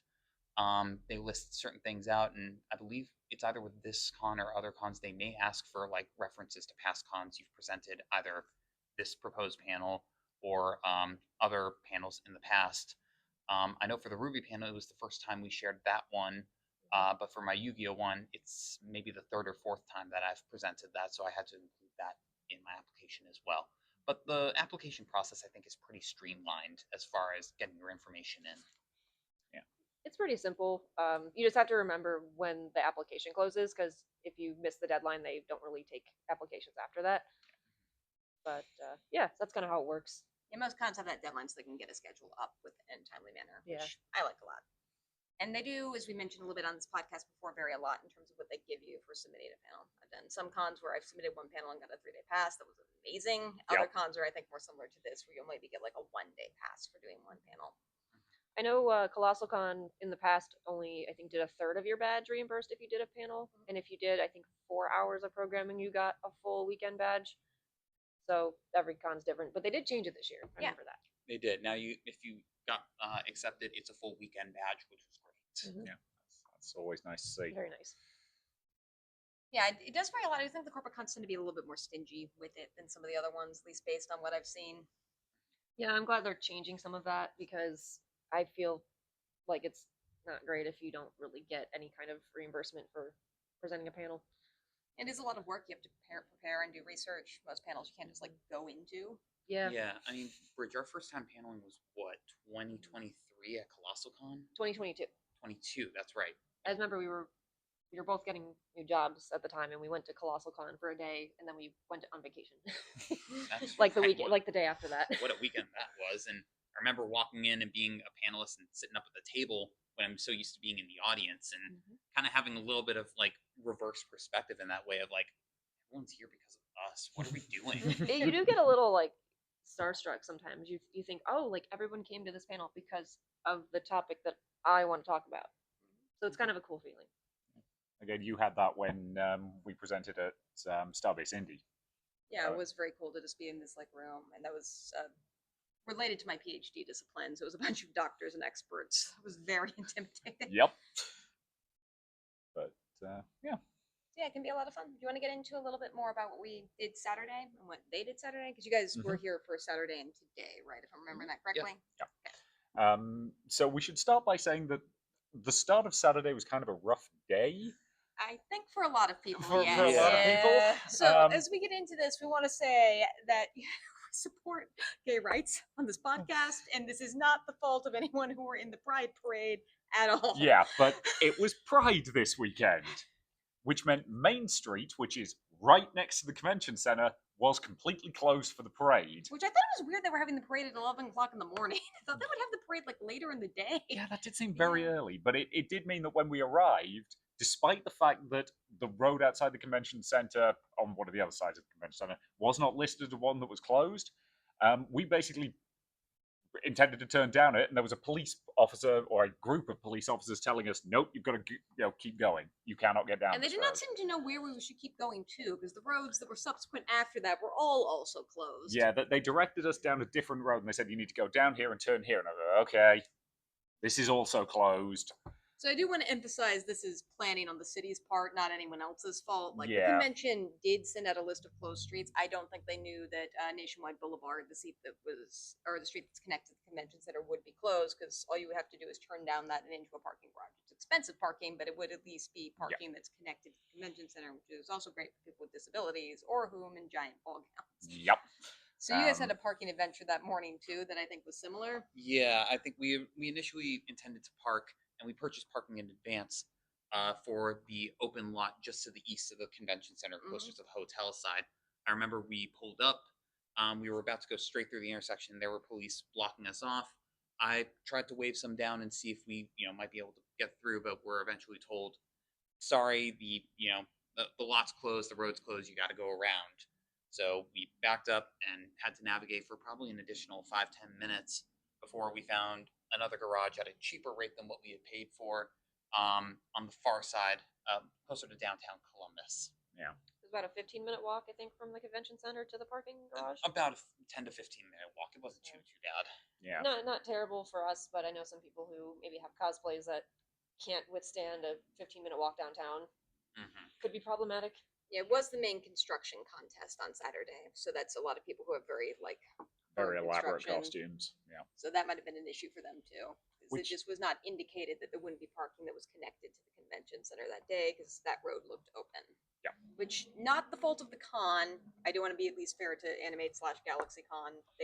I don't think planned that, and I don't think they were told in advance that road was going to be closed. Yeah. Also, not the fault of anyone who's in the Pride Parade, because Yeah, because we ended up a similar sort of distance. It was what, about a 5-10 minute walk for us. Yeah, the parking agent was really mean, but besides that, I do remember on Friday, Animate did post on their Instagram about some parking closures and stuff, but I don't know if it was for the Pride Parade or if it was something else. Because I know there was that like block party happening downtown because it was 614 is Columbus Day or like for the city. So that was also happening, which may have also impacted the parking situation. yeah, it might have just been miscommunication between some people. But it did mean that I think the experience for most people getting here this morning was harrowing, or that yesterday morning. Yesterday morning, yeah. And also, stuff didn't really pick up, I think, till after the Pride Parade had finished by quite a significant amount. Yeah, I did notice a significant uptake in the number of people here at like 3-ish. And to be fair, the con, or the parade, I think did end at like 1 o'clock in the afternoon, give or take. But I do feel like early morning stuff on Saturday probably didn't have the attendance that they were expecting because either people couldn't get here and get parked, or would attend the Pride Parade first. Because I'm going to be honest, I feel like there's a lot of crossover between the kind of people who go to an anime con and the kind of people who would go to a Pride Yeah, Parade. we definitely some people who've gone to both. I've seen a lot of rainbow this weekend, which has been awesome. I love rainbows. Yeah, so parking was not fun. Usually it's not an issue because there's always plenty of parking. Yeah. But Yeah, put an asterisk on this weekend. That's all I can say. yeah, I wonder if that impacted the numbers for Saturday because it really did not seem crowded yesterday. Like it was busy, but I mean compared to GalaxyCon last year, there were nowhere near the numbers that they got at that convention last year. Yeah, we are still a bit confused. We've talked about before, you can't really always determine when you choose a weekend for a convention, particularly at a convention center like this. Some weekends are just booked. This does seem like a particularly odd weekend to hold this convention because there's a bunch of stuff downtown. Origin's a very major convention, starts here in 2 days. Yep, it's Father's Day today. It was Pride. Pride Parade yesterday. Like, I don't think they picked a great weekend for it, I mean, but they might have thought that would have brought in extra traffic because they do sell a lot of day badges here. I don't know if it actually succeeded in doing that or not. Yeah, I do know that for next year, and this is a topic we can talk about later too, but they did pick the weekend before Father's Day for next year, so that is at least one scheduling thing that they probably kept in mind. Yeah. And I was going to say the first year they did it, it was like June 13th. That weekend. I don't think that was Father's Day during I don't 2023. remember it being that. And then I remember last year it was July. Yeah, I thought So it was they've been weird that flipping. they've been flipping from June to July. Yeah, because I was going to say last year, Father's Day was definitely when we were going to a different convention, because I remember us stopping at a restaurant we liked down in Cleveland on Father's Day in costume, not realizing that it was Father's Day. That was Cincinnati. You cannot get Ohio Cities right to save your life. Did I say Cleveland? Yes, you said Yes. Cleveland. Every time. 3 C's. It's It is confusing. But yeah, I just remember I'd forgotten that I was wearing my my whiteout contact lenses and giving the poor person behind the behind the desk at the restaurant a bit of a start. You could see the Pride Parade from the convention center, though. It was actually a really cool place to watch. We only heard like part of it because I think we were like pretty rattled by getting in, but there were a lot of people watching the Pride Parade from inside the convention center who were attending the con. Yeah. So you had a really cool seat once you were here. Yeah. I did actually wonder if part of the reason they put on extra security this weekend might be because they thought people might do that and wanted to like make sure the people coming in were actually going to the convention, rather than just using it as a space to watch the parade in air conditioning. I mean, I don't blame them. Yeah. No, that's honestly just a good move. And they're not really badge checking at security. They're just like checking bags and stuff like that. Yeah. Because you have to You have to go get through the past security checkpoint to get the badge. which doesn't make any sense. But that's what they're doing. So Yep. I will also say the people who've been manning the security booths this weekend did very wildly from like people who work. There was straight up just actual police officers doing prop check on Saturday, which was very strange. Yeah, that was unusual. I don't think that happened to us. It was just, I think it was staff. Yeah, It was staff when we went through. We just went because we were going back and forth a little bit later. We saw like actual police officers sitting behind the desk for prop check, and we were like, "Why are they behind the desk for prop check?" It's prop check. This does not feel like a thing that needs a actual police officer with a loaded firearm. By the way, if you're not familiar, prop check is basically what it sounds like. It's just where you get props checked to make sure they're not real weapons and don't violate the convention center's weapons policy. Yeah, Most props don't, but if you have anything that like looks like a real gun, they have to verify it's not. Yeah. So They'll put like a little zip tie on it. Yep. Yeah. Yeah, I mean, like for instance, yesterday both Bridget and I were cosplaying as Yu-Gi-Oh characters with dual discs. Mhm.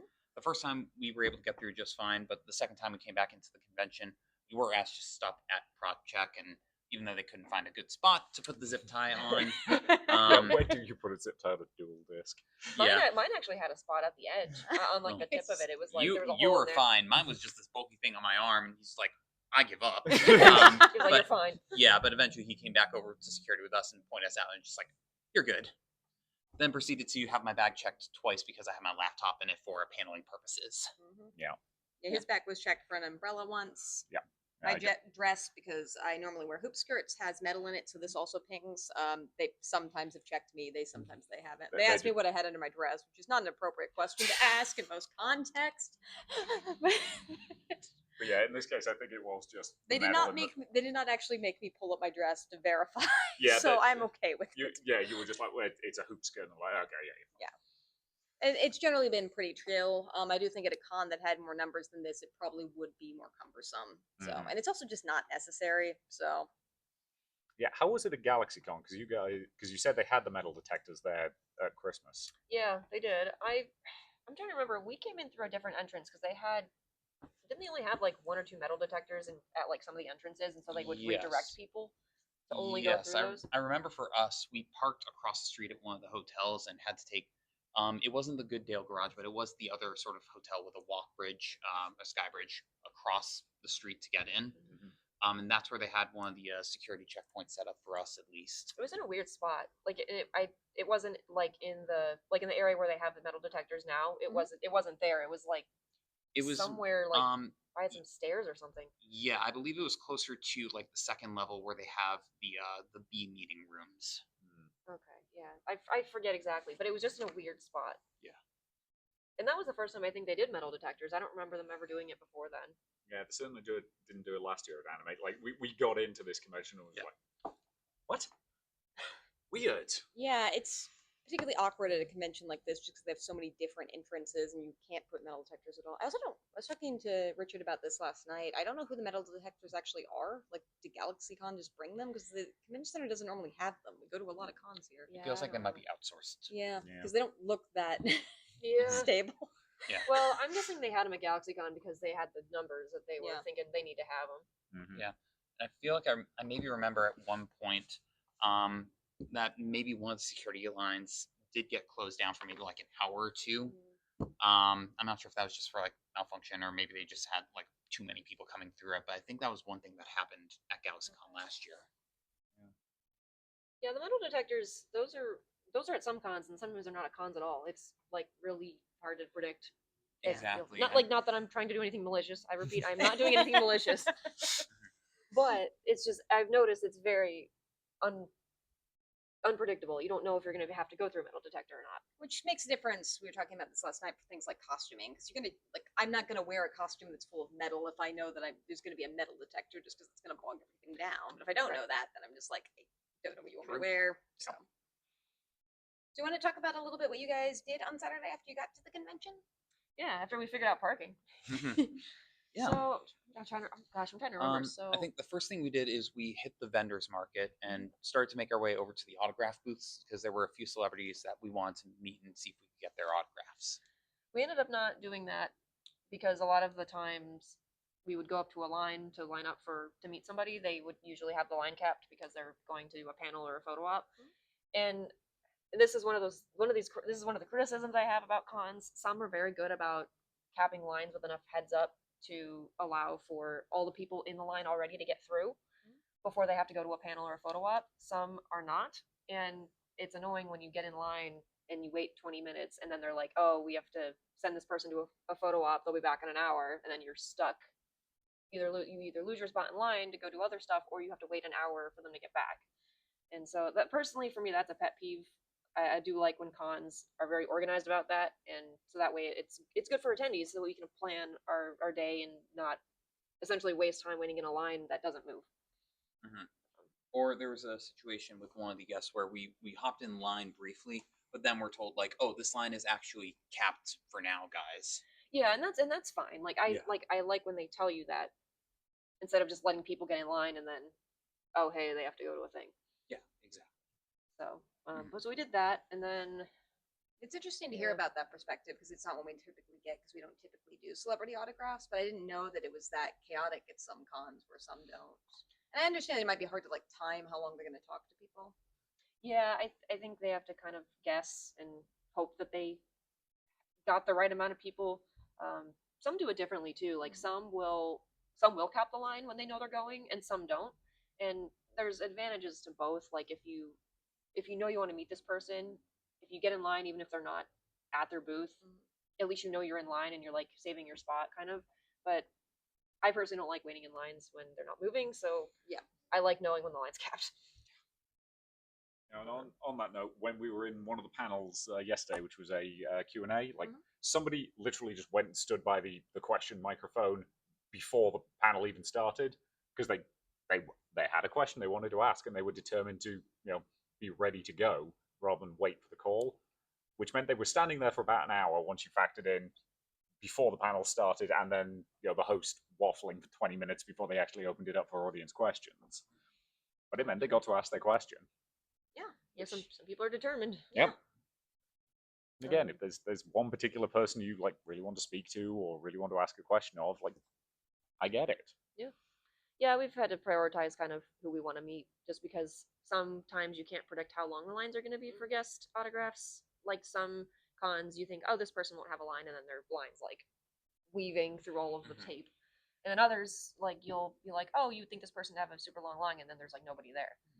And I think another thing too about some of these autograph experiences that helps and Animate/GalaxyCon does a good job with is transparency on autograph prices. Yes. Yes, it's true. They have them all on the website. They do have that. There are some other cons out there that you have to wait until basically day of to have someone report all the prices online at least.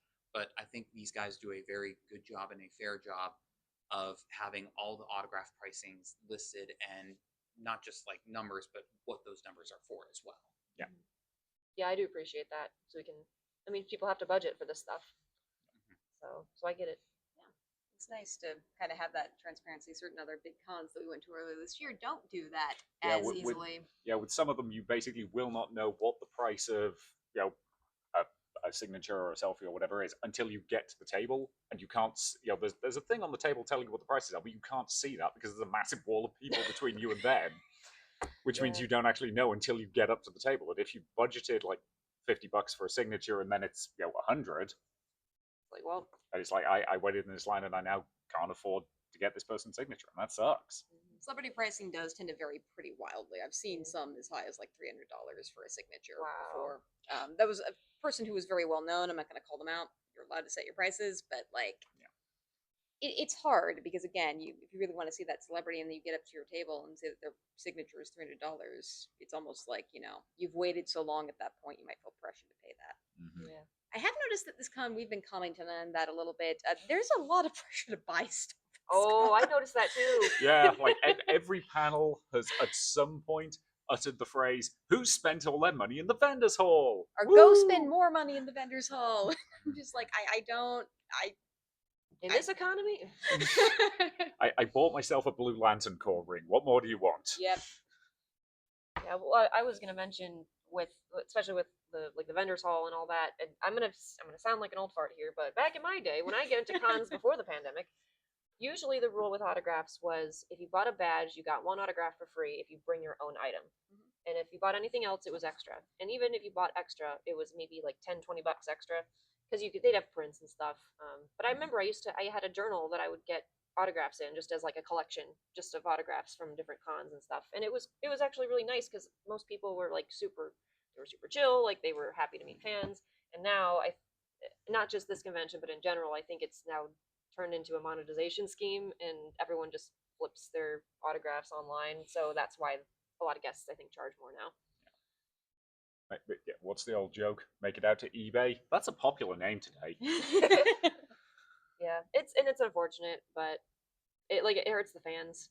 It does hurt the fans. And I will admit, I would probably be a little bit more patient with autograph tables if I could just go up for free. Because I know you can just go up to like talk to celebrities, but I don't really I feel guilty like talking to them if I'm not like also like purchasing something from them. So it's part of the reason why I've been kind of turned off trying it. It basically changed after the pandemic. I remember because I went to cons before the pandemic, and then around 2022 is when I started to notice the shift. And I think that's probably because a lot of people got into anime like during the pandemic or whatever, and I think a new wave of people kind of got into the hobby and kind of it changed what people's priorities were. So at that time period, we'll kind of jump back and forth between your and my schedules and also just ranting, because that's how this podcast works. We Yep. did Fandom Feud on the main stage. Yep. Which It's Family Feud. It's Family Feud. With celebrities. Dana Snyder was there and other people I don't know were there. Yep. I like game shows. I don't really care about the celebrity aspects of them. They did pick 2 people from the crowd, though, which was nice. Yeah, that was interesting. I have noticed their prize budget is less this year, because like normally with the GalaxyCon anime, for all of the volunteer panels we do, we get like so much free stuff. Whereas there was very little in the way of free stuff. yeah, there's been a lot less free stuff this year. I don't need the free stuff, but I like the free stuff. Yep. Free stuff's good. Yeah. Like I normally have like a bag of plushies after Galaxy and Animate the last years, because they just give like stuffed animals out at every panel that I volunteer at, which is all of the panels. We did get some ducks. Yeah. But, Talk about that. So that's what we did. It was good. Like I don't really have any bad notes about it. This is one thing that I do like about Galaxy and Animate is they do, because they have such a big budget, they just kind of throw that budget at everything. So it's a high quality Family Feud event. They've got like software, they have people backstage, they have banter. They brought up 2 people from the crowd and had really great banter with them. Yep. The one thing I would complain about is if you've been to multiple GalaxyCon and or Animate events, Okay, you'll I know start what to you're gonna notice say. they repeat the questions. They do repeat the questions, but we go to Family Feud events generally. The question they repeated wasn't from Galaxy or Animate. It was from that con we went to in Cincinnati. I think there's just like a database of Family Feud questions that everyone pulls from. And because we go to these panels way too much, we just know just because it's kind of hard doing your own survey of 100 people. Yeah, I will also say their surveys don't make a lot of sense sometimes, because one of the I'm going to ask JP and Bridget this question. Where is a place that teenagers go in horror movies to get murdered? I was thinking at Log Cabin.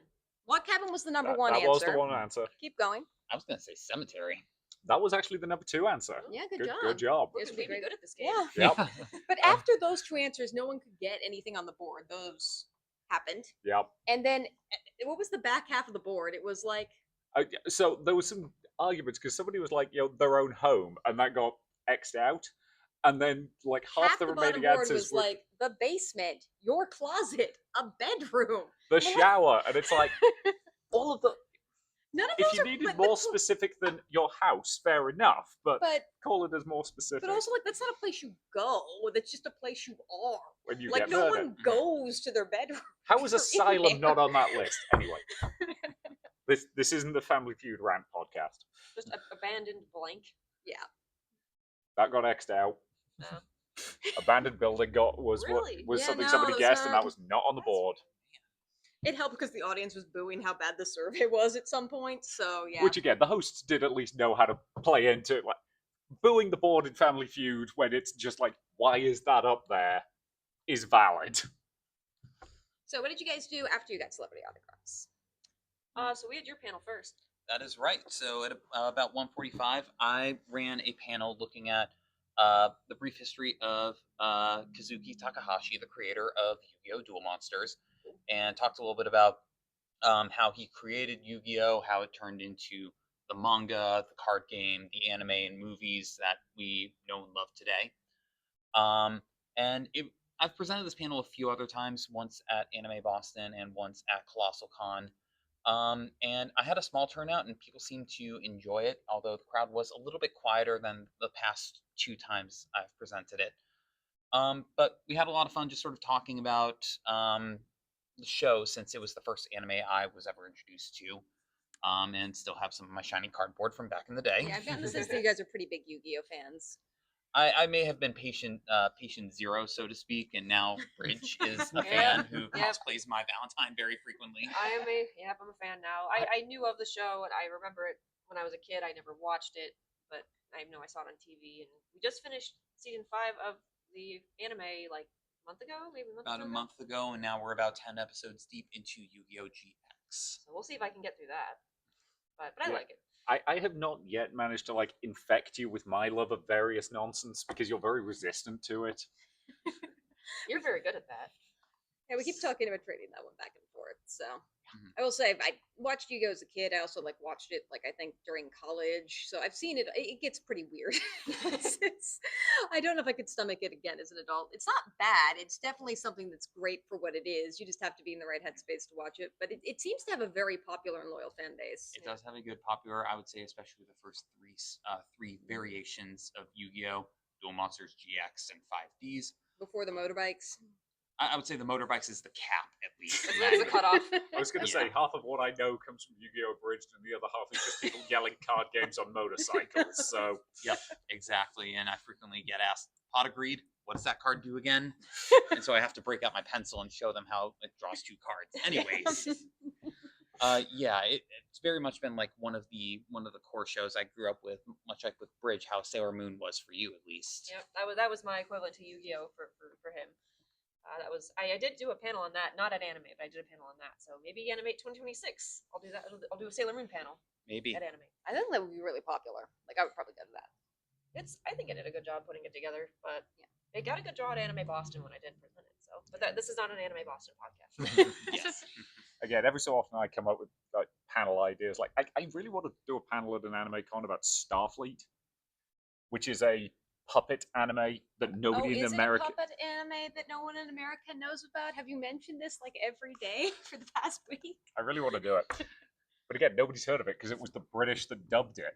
So I don't think it ever actually made it over here, which means it's weird enough that I can, talk about it at a con if some con would let me, and if I ever get around to making the PowerPoint, which I have not done. Well, hey, the only criteria I think is as long as you're an expert and you can put together a cohesive enough panel about it. Yeah, so I think the audience you had for your Yu-Gi-Oh panel was pretty quiet. I think that was the only downside with Yeah, your the audiences but- here do seem to be quiet generally. Like I've noticed that more this year, where everyone seems that? to be a little Okay. bit more toned down than they normally are. Maybe it's just because they ask us to stream 16 times, and by the end I'm just like, I'm done. Yeah, and that may be tied into a little bit because usually how I like to open my panels is like, all right, let's get started. Insert convention name here. How you guys doing? And usually, like at Anime Boston or Colossal Con, I get a pretty good outroar for it. For this, I did that, and it took about like a second or two before I heard some woo in the back. Okay. But yeah, I was curious if it was the same thing for you guys for any panels you went to. If it was pretty mellow with people. Or... Yeah, it was. We actually went to at that same time period. I'll use this as a segue. Yep. I went to Noise Complaint, which is a tap dance group. Like most of Colossal Con or Animate, not Colossal. We're not that. I think it's just because we're seeing you guys again. I think we mentioned last night they bring a lot of groups with them from Florida because they're Florida based, and Noise Complaint is one of those groups. They're a tap/improv/dance group. And they did a 90s/2000 sing along panel in the social club room, which is that room with that awkward layout we described last night. And the event, I had fun because, like, 90s and 2000 songs are some of my favorites, and they played some of my favorites, like Shaggy's It Wasn't Me, which I sing to him constantly because I love it. I had fun, but the room was definitely struggling. And there were a couple, I think, problems with that. One was just, so they are a dance group, so they're doing dances, but you're also trying to like do karaoke while they're doing the dances because it's a sing along. So your eyes are both trying to watch them and also the screen, so you know how to sing. And I think you and me and maybe like one other person in the room was actually singing for the entire time. Oh boy. Like again, the group was working. Yep. Like they some good dance routines, some like good like humor, good crowd work, but like it was just a weird space to put them in. It was, and I don't think it should have been pitched as a sing along. I think it should have been pitched as like a show where you could sing along. Like have it be pitched as like a show where they're doing numbers to these things. What they did for the Titanic was hilarious. That was pretty good, yeah. They did My Heart Will Go On, and they had somebody playing the iceberg. Picture somebody dancing as an iceberg. just at the back of the stage, and like one of them got instructed to like run on and smash into it on the key change, and like, but you could audibly hear them go, "You were early." And he's And like, then "I'm not the music major. I don't know. I don't remember what the key change is." And then they did the Jack and Rose thing where she's on the stage and she just had to like keep beating him over the head to keep him off the stage. because they were just tussling. So they had a lot of great comedy and very fun moments. It was just, it kind of wasn't a sing along. It was more of like a show where you could sing along, which is fine. Yep, just pitch it as that. And at one point, I think this was during Shaggy's Wasn't Me because we were dressed as Glenda and Elphaba that day. I think I forgot to mention. and he was like the person who we found out was. I'm gonna say they were gay just because they mentioned it like 6 times during that panel. Yeah, for they were very Pride. comfortable with that. It was like flirting with me during that song, and then at the end of the song came over and like and it was Stacy's mom, where Yeah. they were like flirting with me the whole time, and then they came over to you and like gave you a wink at the end because I was like Stacy and you were the mom, and that was really cute. Again, good crowd work. Yeah, they did a lot of great crowd work. They just because this was the social club, it was clearly a room where a lot of people weren't there to actually see it, but just sit down. I think us and maybe like 4 other people were there to actually watch. They were doing a great job with all those people, but a lot of people were clearly just like, this is a room where we can sit down before the next thing. So Yeah. they're a good group. I would recommend them. Mhm. I kind of hope they get better spaces and audiences. Which is interesting, they had a better space this morning because they were on the Senpai stage this morning for their Disney Villain sing along, Yeah. which I think was just a better space for it. It didn't have a lot of people, I think, 'cause it was 11 o'clock on a Sunday. But They Yeah. carried the room. They They're carried the fun. room. I watched No's Complaint, I think at GalaxyCon like 2 years ago, Mm. and they did like a Five Nights at Freddy's Star Trek like crossover tap show, which they might have done that this weekend. They too. didn't They do it did. this weekend. Yeah. We did not see it. Yeah, I saw it, and I thought it was very good. I secretly wish I could join their group, honestly. I mean, I see what they're doing. I can do all that stuff. Yeah. So I'm like, Mhm. I know I'm in Ohio. I'm not in Florida, but I mean, maybe, you like, join for We just say those shows. secretly want to join, but now it's out on the podcast. So. I know. It's So, not so Noise Complaint, if you're paying attention. We'll find him and give him a business card. There you go. Yeah. Yeah. But it's cool though. I like when people do stuff like that. It's creative. Yeah, and it was a lot of fun to kind of watch and see. I think giving them the right amount of space for their show is tough because I've noticed that with cons too. I mean, I've had a fair share of weird masquerade stages, and that's the main event, you know, versus giving a tap dance group their own space that's going to be big enough for them is also tough. Mhm. So, what did you guys do after your James or JP/James? Mhm. You use both names. Yeah. Panel. I think after that, it was just a bit of wandering the convention center and the vendor floor. I don't think our actual next big event that we did was until the wrestling show that all of us attended together. Yeah. I think we just got food in between. You could Got not some eat that autographs, day. yeah. No, I was in full face paint. Like, if I'd attempted to eat, it would have definitely smudged the makeup and you would have definitely murdered me. Because it Well, took this you like is- an hour to an hour and a half to apply it yesterday morning. So he wears green gloves as Alphabet too. Like 90% of the functions of those gloves are to keep him from touching his face, because otherwise he will just constantly. Like he's doing right now. But you mentioned Now not your touching my face, and I'm itches, doesn't it? yes. He's very suggestible. But yeah, but I think it was the cosplay wrestling that was like the next big thing, and that was kind of fun. I never really understood the whole cosplay wrestling thing. I know you're more into it than me, but we went. Into it is a stretch. I mean, I didn't start getting into like WWE wrestling until maybe 8th or 9th grade, when a coach started calling me Stone Cold in Celebration and Cold Stone in Motivation. But I have some experience, you know, with the wrestling world, and getting to see cosplay adapted into that was just kind of cool and another sort of fun angle to take on it. We saw the wrestling show at Colossal Con a few weekends ago. That was sort of my first time actually seeing a show from ringside. But getting to see the whole show throughout with you guys, I thought was kind of cool. It is fun. It's in, as we mentioned, the kind of next to the vendors hall area, so in a big area where they need. I do wish it is hard to see at wrestling shows sometimes. I do wish they had a little bit more like stadium seating set up, but they do an amazing job. Their concepts are creative. It's very collaborative storytelling. It's extremely fun. Mm-hmm. I don't know how they do it. That Yeah, like they're doing three a lot. big shows this weekend. and that group is another group that tends to follow Colossal, or I keep saying Colossal, GalaxyCon/Animate around a lot of places. Mhm. So they do a lot of shows, and it is pretty intense. They have traded out some wrestlers because we've seen them before. That's pretty normal on the wrestling circuit, though. People tend to go to different organizations a bunch, so it's possible somebody just called up to a different league to do a different thing. Yeah. Or even just needed this particular weekend off Or was because injured. yeah, because they had to recover from something. Which again, Fair enough.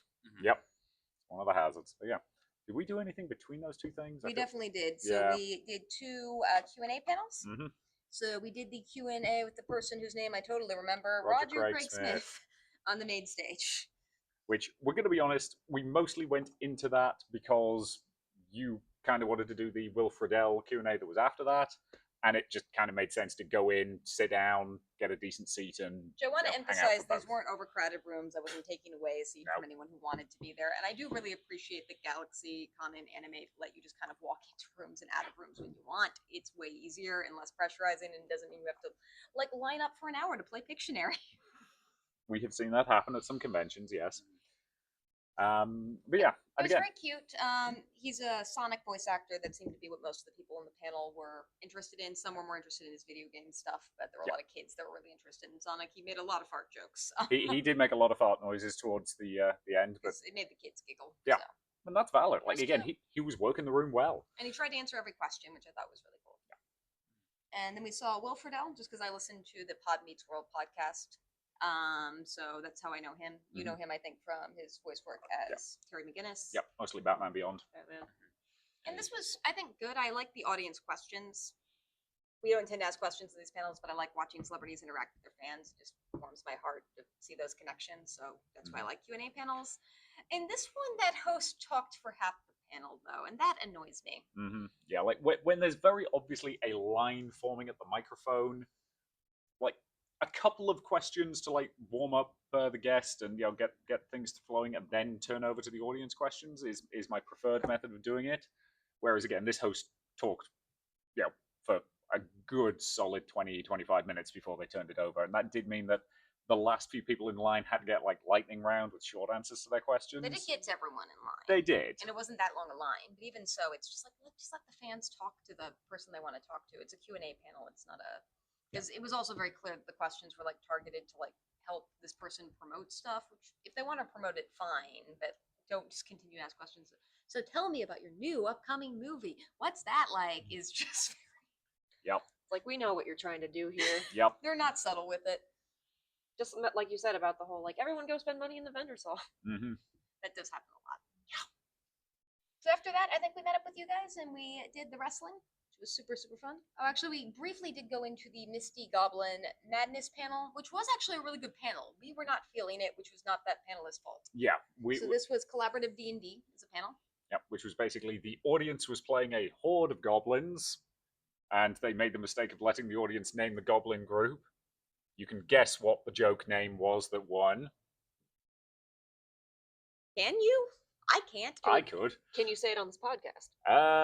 Technically. There technically aren't any swears in it. Then why don't you just say it? It was Goblin D's nuts. Okay. And yeah, it's pretty much just a group of people who are very into it. Those most enthusiastic I'd seen an audience all weekend. Yeah, like playing the goblin. When they were basically told, if you yell stuff at me while doing the goblin voice, there is a much better chance of it happening. That happened a lot. That happened a lot. Like people also like were fighting for chances to rolls, where they were like running up from the audience to grab dice. It was very cute. I was in that point of the day where I was tired and I just couldn't match the energy of the room. So we left kind of halfway through that. But it was well run and people seemed to be having a good time. Yeah. So then we met up with you guys, and watching wrestling is a much lower key thing to do, surprisingly. Yep. So we did that. And again, like the cosplay wrestlers do an excellent job. Like I watched that and I'm just like, oh, that I know you are trained how to do that in such a way that it's not actually that painful, but ow. That's the point. Yeah. I think I can say while we were watching the wrestling, I was attempting to check in for the cosplay masquerade. So I don't know if you guys are going to record after while you guys are driving home tonight, but I'm competing in the cosplay masquerade later this afternoon. I probably have to leave in a few minutes, but if you're competing in the masquerade, you have to check in with the cosplay staff beforehand so they know you're here. And there was a bit of a kerfuffle trying to find where to check in. So I basically was running around the convention center a little bit throughout the weekend trying to find where to check in. And when I finally did, there was usually nobody there. Luckily, I did finally check in this morning, but that was one of the things that I was doing while we were watching the wrestling, so I figured I'd mention that. Yeah.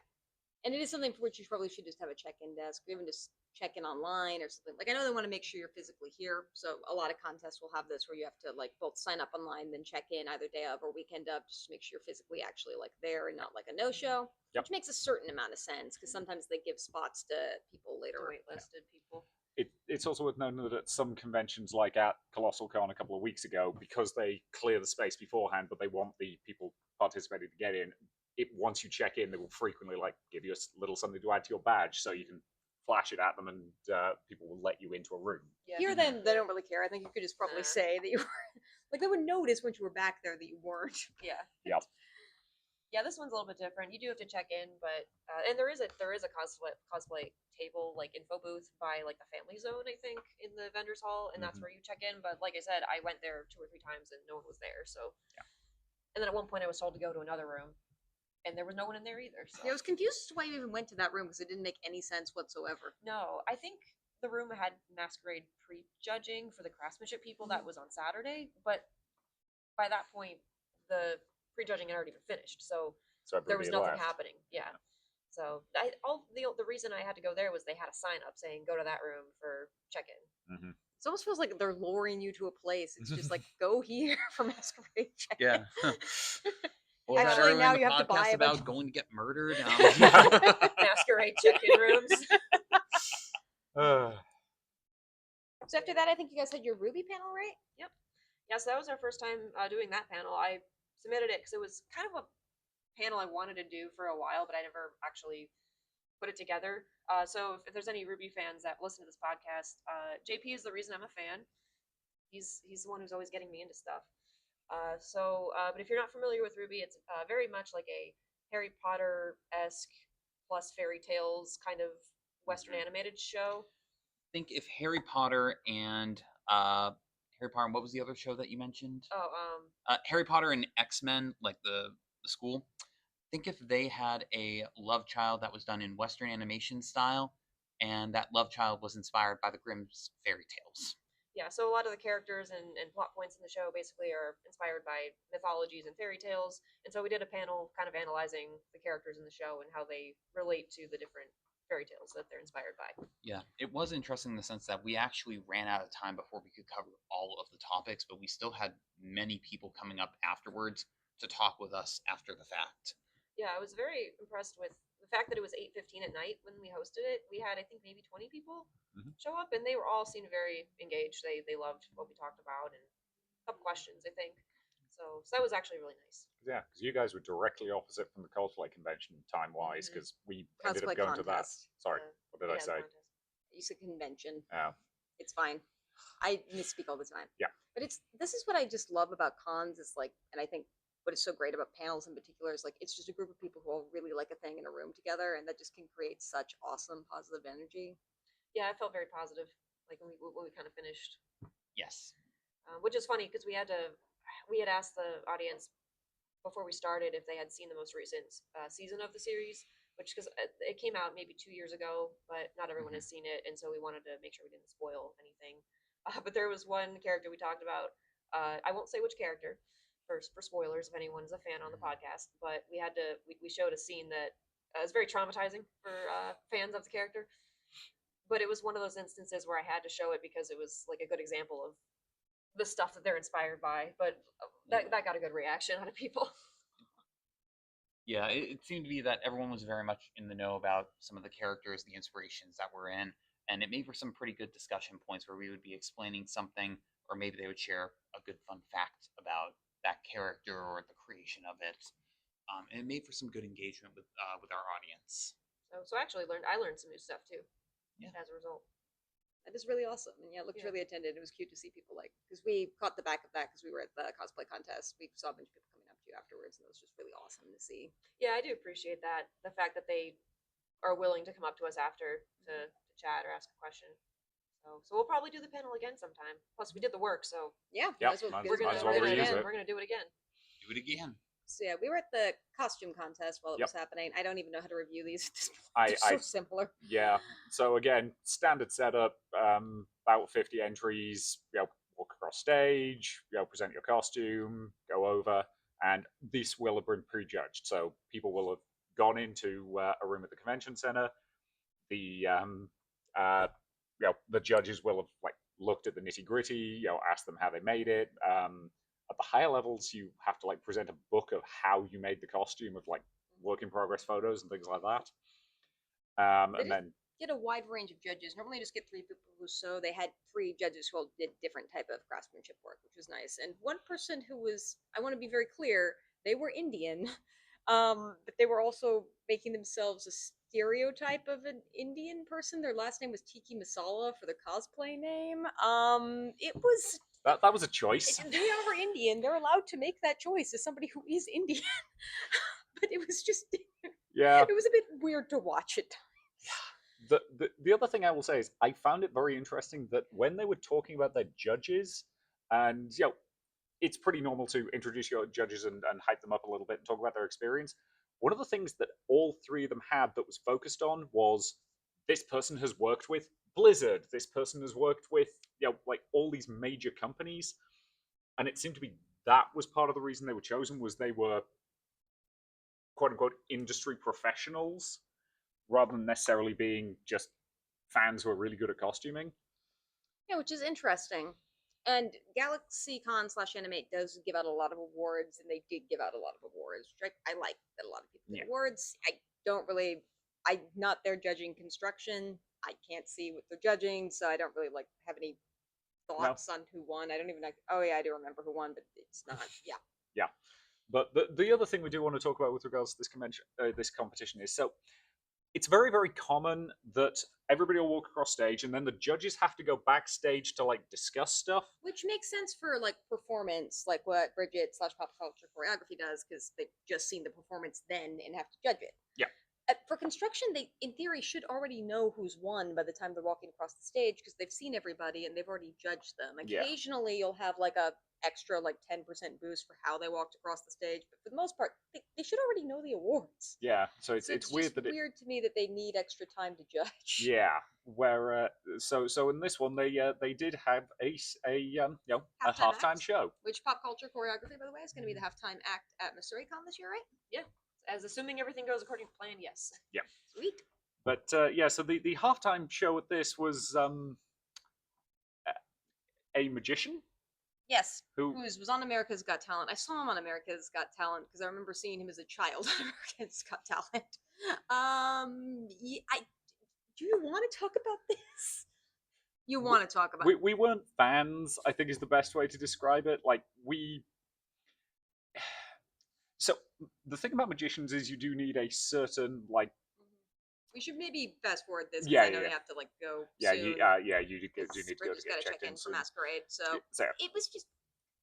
I was just gonna say I do have to leave in a few minutes. I was going to text JP to ask to maybe get my prop from the car at some point, but that is totally unrelated to what we're talking about right Okay, now. that's fine. Yeah, go ahead. I can go grab that real quick. Doesn't have to be right now. Okay. But yeah, all I will basically say is you've got to be kind of in the right mood for a magician because to a certain extent you've got to want to be tricked. And you and I were just like, this is, oh God, how long is this going to take? And he was up on stage for a good 20 minutes. Of the hour-long cosplay cosplay contest show, close to half of it was taken up by a guy doing magic tricks and making balloon animals. I'm happy they have a halftime show because the ones that just ask the audience questions and it's super awkward. I actually just prefer when there's just nothing for a bit. It's okay to just have the audience sit and wait. It's not that big a deal. People have phones. You don't really need to do anything, but Galaxy slash Animate seals this need to keep you constantly entertained. So we'll see what they do this afternoon for your show for halftime entertainment. I think they usually just let the MCs go around the audience and ask oh, what was your favorite part of the con, kind of thing. Which I personally don't like that, but it does give the audience a chance to kind of, be engaged for a minute. So if it works for them, it works for them. Well, the magician complimented my dress today, so they might be doing a halftime show again for your Masquerade performance too. Maybe I need to contact Animate and see if I can be their halftime show next year. Have you been on America's Got Talent, though, is the real question. No. I did compete against, if you're familiar with the show Dance Moms, I Oh, did cool. compete once against the rival studio from that show. It was 13 years ago, but I can say I did. That's pretty cool. The Candy Apple thing. It was the Candy Apple studio. Oh yeah. I don't think it was one of the ones they were filming for the show, but it was just one of their competitions that they went to as with their team. But. Yeah. So that was the cosplay contest. It was the same as most other cosplay contests at the end of the day. We got to see some cool stuff. Yeah. I liked it. It And was they fun. do Started on time. They do still give out pretty big prizes. Best in show got $1,000. Wow. And everybody else so the judges awards just got the custom medals, which is again perfectly nice medals. and everybody else was getting a custom medal plus some kind of cash prize, which started at about $50, and then, as I say, like best in show got $1,000, which cool, good for them. You know, I'm sure that costume took a lot of like work and time and effort. It's just I always find it weird when they're giving away that much money. If they've got it to give. I think Best in Show and the Masquerade for the performance, I think, is $500. I know I've won Best Individual in the past at some Animate conventions, and I think it's like $150 for Best Individual. The judges' awards get medals, and then I think there's like an MC award that gets like maybe 250. So it's a little bit less for the performance. I think they usually give more for the craftsmanship. Yeah, they always seem to think that the craftsmanship awards are going to be the biggest draw of the weekend. And to It be might fair, also that just was be like you do have to spend. I'm sure some performance stuff does cost money. Like you bought the dress you're wearing today. The costume usually, usually the costume is the most expensive. I imagine it's also a lot of money to like great stuff. But Yeah. again, I think performances. I tend to like performance as much as construction. I love watching, and we do compete in performance occasionally. Yeah. So yeah, it was fine. Do you want to, because we think of a little bit of time left, we'll maybe wrap up with Bridget and JP, and then we'll finish our review of the con from the car, and hopefully have positive news to report about Bridget on the ride home. We'll see. So, generally, the things that I think is important to ask your guests are, what are your overall thoughts on this con? I will admit I was a little underwhelmed with this year's convention. I think last year's and the year before's was a little better, but it may not be any fault on the con itself because of the events that happened this weekend with the Pride Parade and the block party and just the parking situation with all that. I would like to maybe see a little bit more effort put into it next year. I don't know what happened behind the scenes with I don't know if there was maybe staffing issues or whatever. I don't know how to run a con. This is just from observing what's happened this weekend. We like coming to this one because it's in a central location because we can see all our friends. So we will probably come back next year, but we will also kind of see what it's going to look like next year.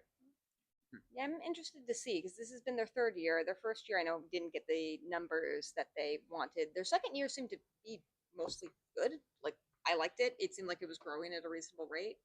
And then this year, everyone just seems kind of exhausted. It's a little bit weird. And I don't know if that's just because they're expanding too quickly, or it's just because the weekend has otherwise been just kind of a difficult weekend with so much going on, or what. But it seems a bit odd, or a little bit off. I don't know what you think, JP. I think my thoughts definitely echo Bridges in the sense that I did feel like this year was a little bit more mellow than past years. Again, I don't know how to run a con either. I'm not a fly on a wall to those types of conversations, but I would be curious to see what sort of things they might move around to change attendance stuff, whether it's more fan-based events, whether it's more shows, whether it's more panels, or maybe different types of guests that they bring in that affect the numbers. I'm not entirely sure. I feel like it was still a good con in general, but I think they have room to grow, is what I choose to look at it. It's been interesting for us. We were talking about this a little bit last night. We're not really finding like a lot to criticize that's actually the con's fault. Like the parking thing was not their fault. Yeah. Right. But it does feel like it doesn't fit. With GalaxyCon, I can feel the passion from the people running it for GalaxyCon. I never really felt that passion for Animate. It feels like Animate is the thing that corporate is making them do, whereas GalaxyCon is the thing they actually want to be doing. Yeah. and that leads to some misunderstandings. Like we mentioned before, they had a screening room that like only screens like just things you could watch at home. It's not a very like active screening room, and it's not even stuff that's related to the guest of the con. So I don't know why anyone would want to watch like Fairly Odd Parents for no reason. And we probably talk about this a little bit more fully on the ride home, but we did a dating game panel. Was the last thing we did after your panel in the same room, and they were checking IDs, which I thought was weird because dating game is because we heard the person or overheard the person talking of just like, well, it's a dating game panel, and you don't want to like pair a 16-year-old with an adult, and we were like, it's not real. It's more like friend. Yeah, it's Friending, right? It's a joke. Like it's you're playing. Typically, you do it as in character in cosplay, so like you role play as your character. So since I was Glenda, I went up as Glenda, and because it's with the wrestlers who are playing the dating game, they're all playing as their character. So Okay. like you can tell it's like 2 degrees of separation removed. Like I was matched with Spider-Man when I was participating, and I got a hug, which was cool. But like, that was the most like that was the most physical sexy touch. thing that happened in that panel. want to call it that. Yeah, like it was a perfectly nice, friendly, platonic hug at the end, Yeah. and like, everybody there understood it was a joke, apart from the convention staffer who like came in and was like, "Oh God, you've got to check IDs, you've got to do all this stuff and make it an 18+ panel because it's a dating game." And we were like, "Why?" It's Maybe to just cover their butts. you know? maybe, but yeah, it was just kind of weird, and it felt like they didn't really understand why that panel is fun and silly and popular. So yeah, interesting. I do still think there can be a space for this con. Like it seems like it's close. That's always nice. Right. And it is something for which I do think corporate cons do have their place in the con, like Lore and Lexicon, because they, with their budgets, they can do some pretty amazing things. Mhm. And I've seen some pretty cool things happen in Yeah. Galaxy and Animate because of those amazing budgets. Like, if you're a Has Been Hotel fan, like half the voice cast for that is at this convention. That's not going to happen at a small local anime con. They're not going to Right. be able to get that. Whereas they did get that here, and I'm not a Has Been Hotel fan. I've never watched it, but if you are, this was probably a really good con for you. Well, then 2 years ago during the first Animate, the four main voice actors for the Ruby cast were at this convention, and when we found out, we were like, "Oh, we have to go." Mhm. and I don't think that happens very often. So, like you were saying, like they have the budget to make that happen. So yeah, hopefully they can get the vibes a little bit more worked out. Yeah. Again, it's mostly a case of I'm not sure to what extent that's the fault of the con, and to what extent that's the fault of like everything else going on in Columbus this weekend. Yeah, who knows? And I will say this is our third anime focus con in like a row, so I think we are also a little bit on burnout at this point. Yep. We're shifting to Origins, which we'll talk more about a little bit next week, also with a special guest. So we're excited about that. Yep. So we'll sign off for now. We'll finish with final thoughts for us when we come back.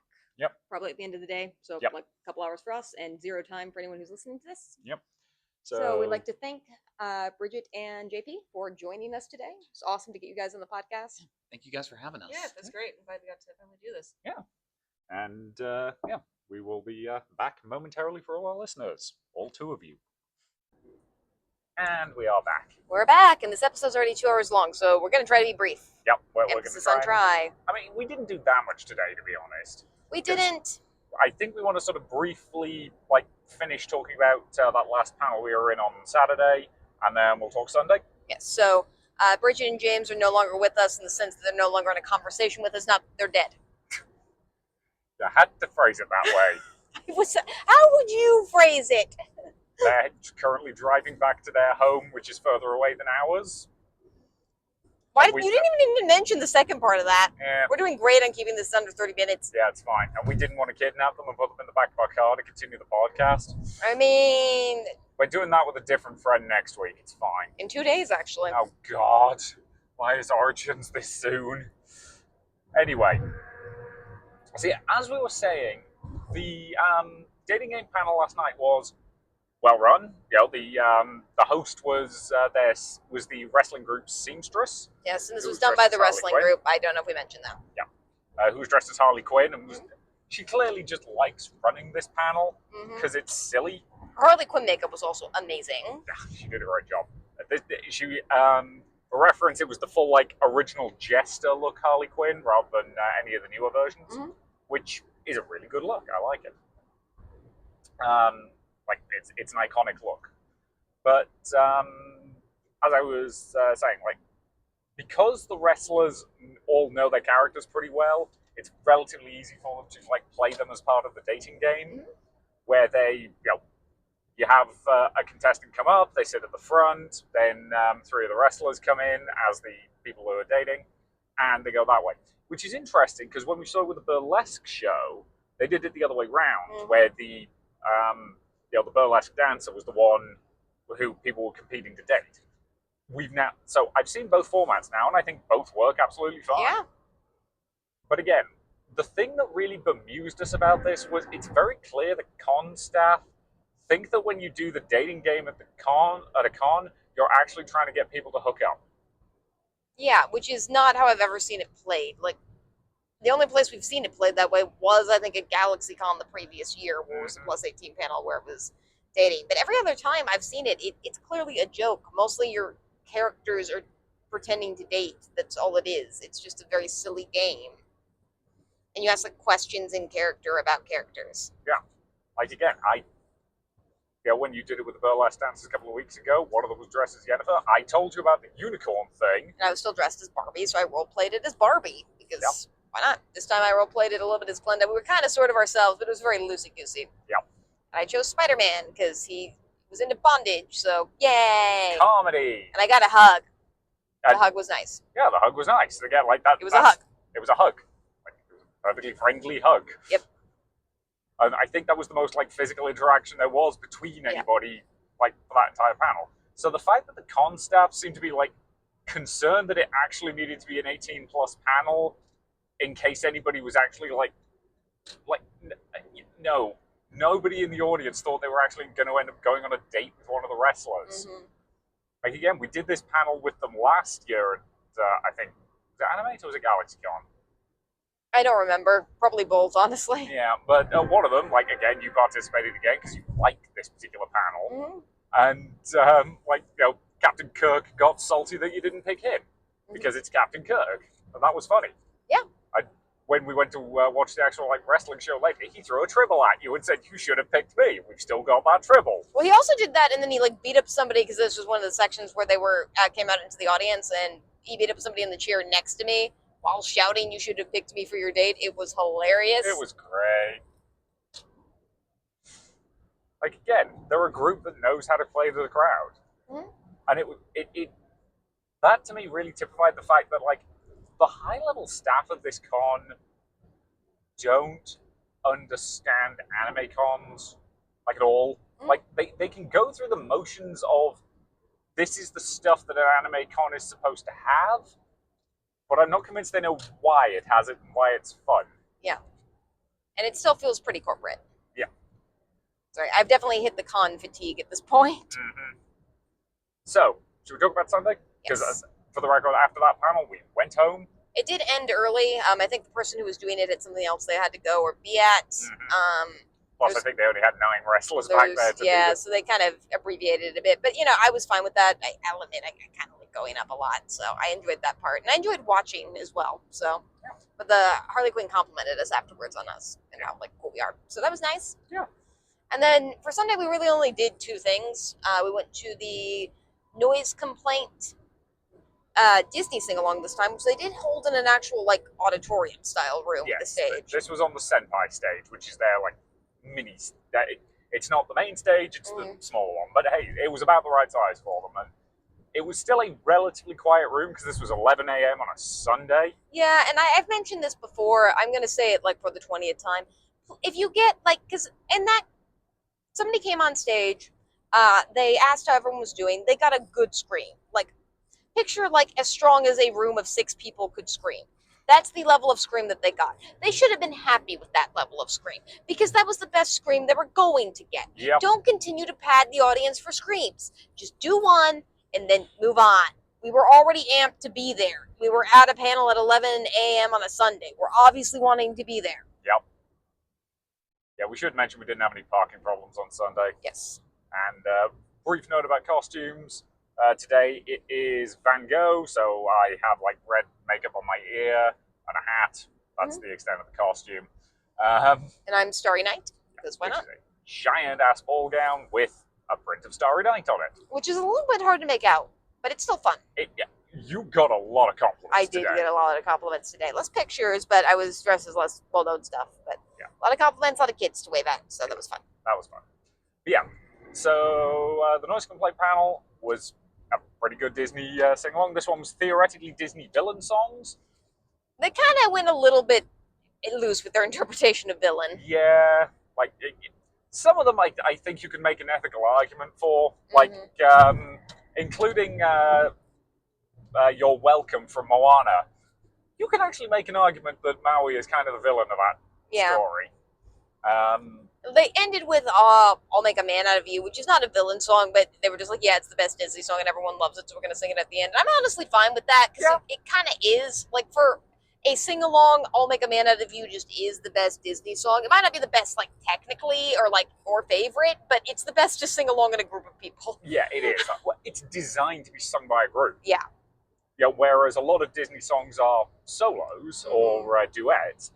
I'll make a man out of you is intended for a group. Yep. Which is why it works It in works. that context.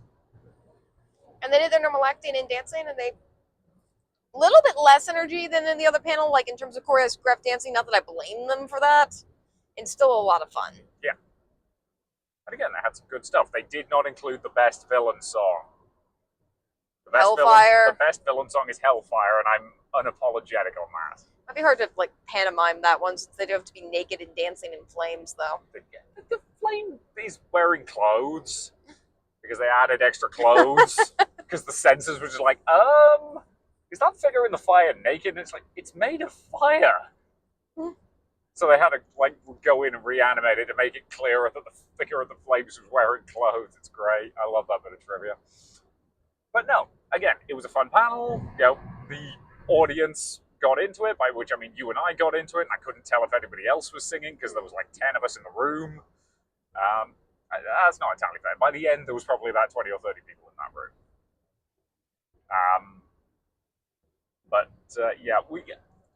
It says something that they we definitely got the nod from them at least once. There was just thank you for singing. Yeah, we got that a couple times. Yeah. They did make a comment that like some people weren't good at singing at the beginning of the panel, which I know they were joking about, but just as a tip, don't make that comment in a sing-along panel because it's going to make people feel a little bit self-conscious. Yeah. Like again, the host did play it off as some of you are about as good at singing as I am, but that's fine. But again, I just recommend you don't make that. It's like it does make people in that panel feel insecure. Like I felt insecure for a second there just because I'm not very confident in my singing. So, but I still sung. Yeah, and I had great fun singing. I Won't Say I'm in Love with You. Yeah, I love that song. Yeah, it's my favorite. Yeah, and it works well as a duet with you doing Meg and me doing the music. They only did have like the lyrics on one side of the screen that really worked, so that was a little bit hard to see. Yeah, because the other side was the live subtitling thing, so it was behind the music because it wasn't projecting the lyrics. It was projecting as quickly as the system would generate its subtitles. Mm-hmm. You all right? Yeah, shaking and making sure the mics are surviving still. Yep, I think we're okay. And it did have one of the more annoying moments of this con, which I want to emphasize was not the fault of the people running the panel. I'm in a big poofy ball gown. I'm sitting down in this room, which keep in mind has 6 people in it who are just kind of scattered about. So I'm not like blocking anyone's space. If a room's more crowded, I will always try to sit on an end of a row to get more people into a seat. But because there was like no one there, I just took up decent chunk of one of the front rows. Because 3.5 seats. Yeah, because no one wanted to be there, which is fine. And one of the event photographers came in and sat on my dress. I didn't really apologize for it either, even though we gave him the glare. Yeah. And I got over it. It only annoyed me for like a song in the middle of You're Welcome. Yeah. And it did like give me emotion for that song, which I suppose is good. But you said it kind of just summarized. It summarized like the vibe of this con. Insofar as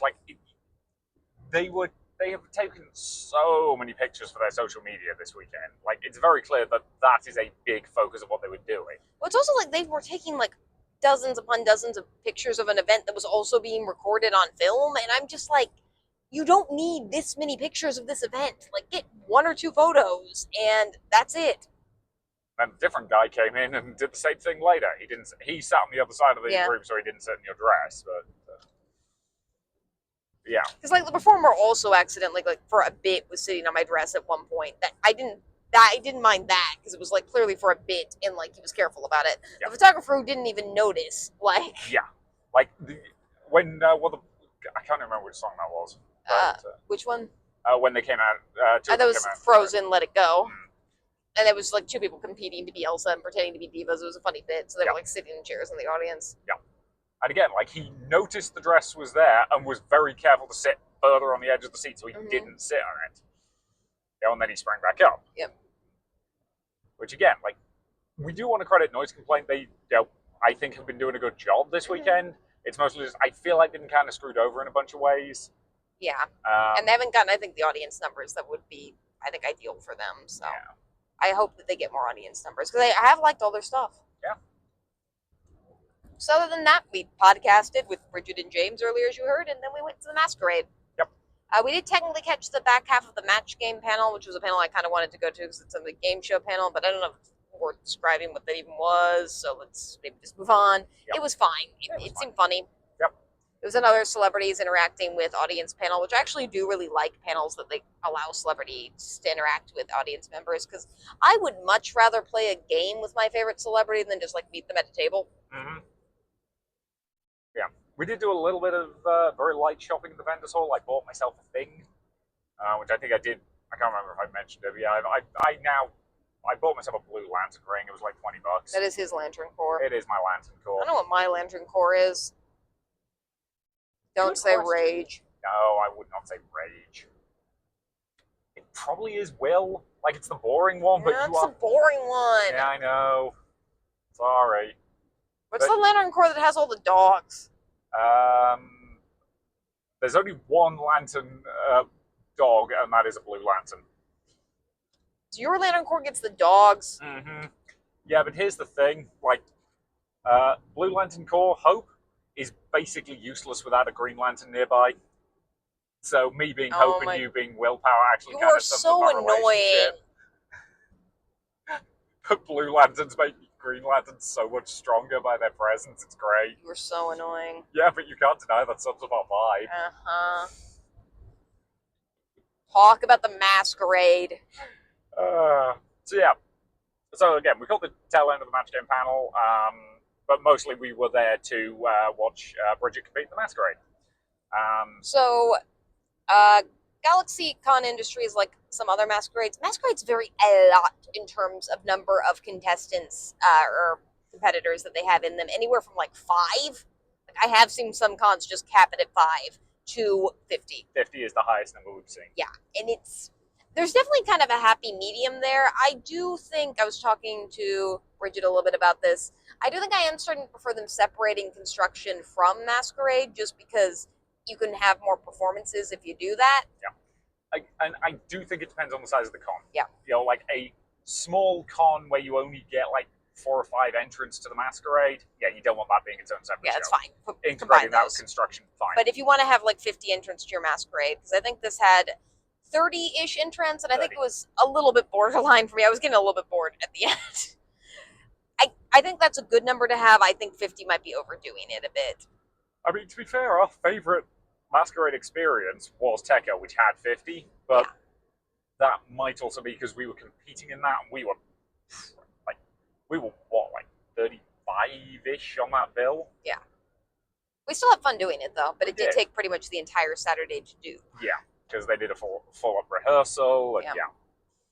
And GalaxyCon/Animate also does do masquerade rehearsals. We talked a little bit about that last week. I'm still kind of 50-50 on that one. Like, if you want it, I think you should have the option, but I also don't think you should, like, force somebody to do it if they don't want to practice. Yeah. Like, that's just on them.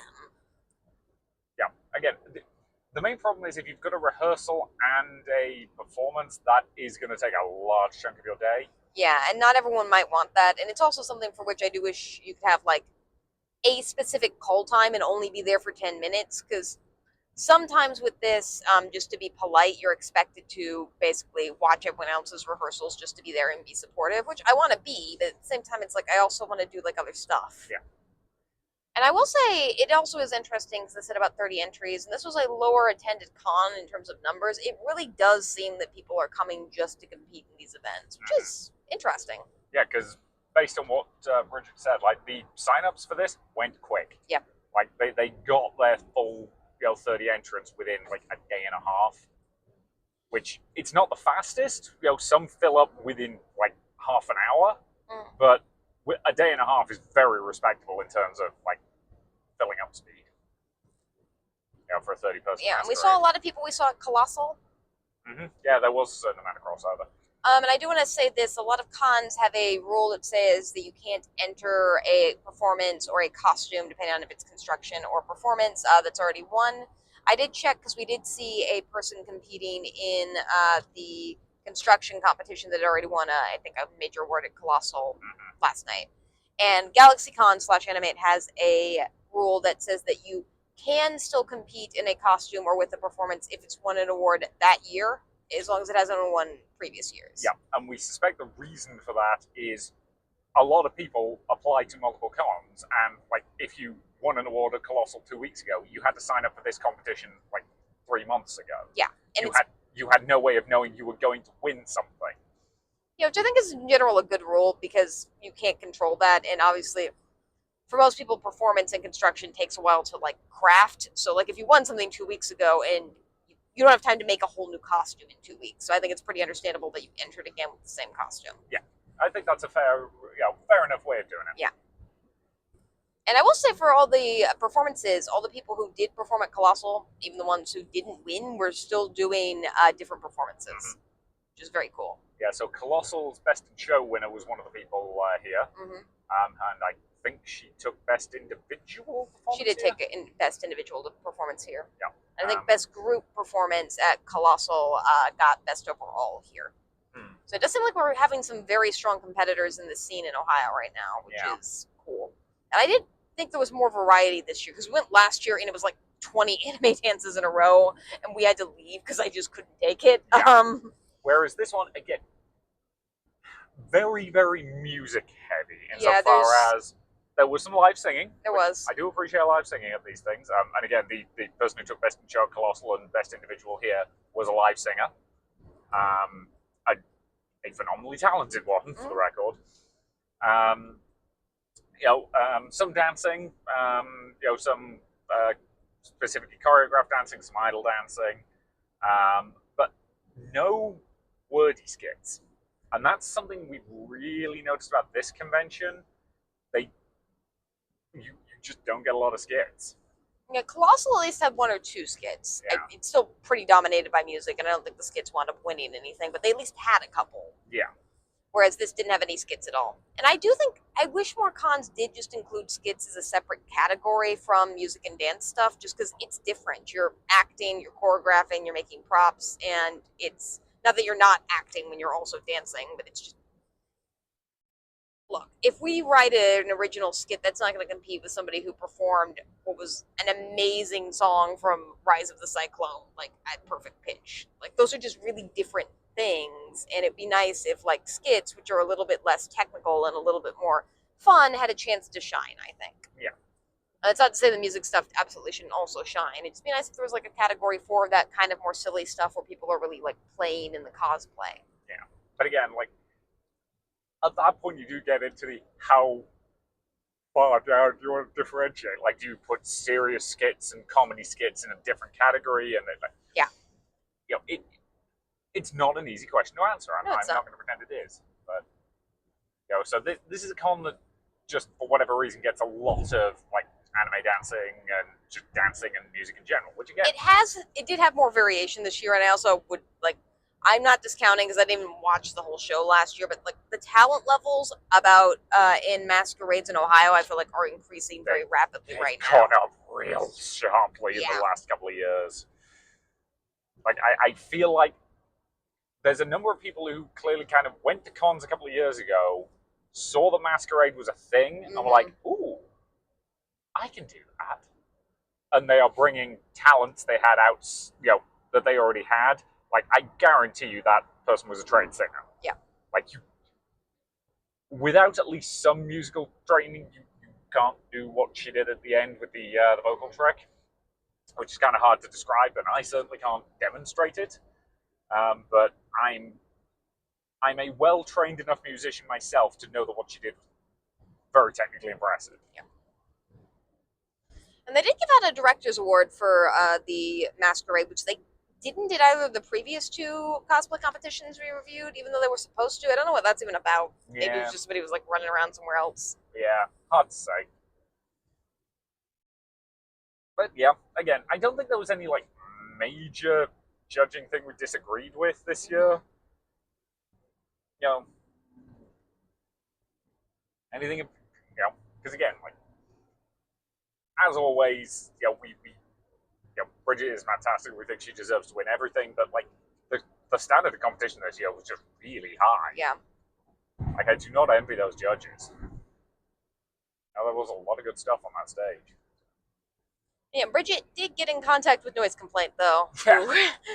Yeah, because Noise Complaint had a show right after the cosplay contest, so they were like kind of prepping and getting set up, and they saw her like tap dancing as Daphne from Scooby Doo routine, and they actively like got one of the staff to like wrangle her after the show and just like, hey, can we have a word? So good for them. They are in contact with each other now, and just because they have similar sort of interests. I mean, nerdy tap dancers who tap dance to nerdy themes is a pretty niche area market. So I'm hopeful that that'll be a good working relationship between the two of them. Yeah, I'd love to see them do something together. Yeah. Because again, I think their energy will work well together. Yeah, I think so too. Again, we'll see if anything comes of that because they are mostly Florida based. So after that, we mostly just hung out in the convention center and ate pizza with pop culture choreography. And Wetlands Ninja and their friend who was asked to remain nameless, and we will respect that. Yep. But we enjoyed hanging out with you, nameless friend. Whose name was horribly misspelled on a receipt. I can't say how bad it was, but it was bad. It was, yeah. So again, we got pizza. We went to the Jets that's in the food court over the way. Yep. And it's one of the ones where they take your name, and then you go and grab a table, and they just yell your name when your food's ready, and you just go and get it. Yeah, theirs was so badly misspelled that they didn't even yell their name out. They just yelled the number. Yeah, that was great. Like mine was also misspelled, but they only got they only got like the last letter wrong, so it was Richard instead of Richard. Theirs was like, think of like the worst way you possibly.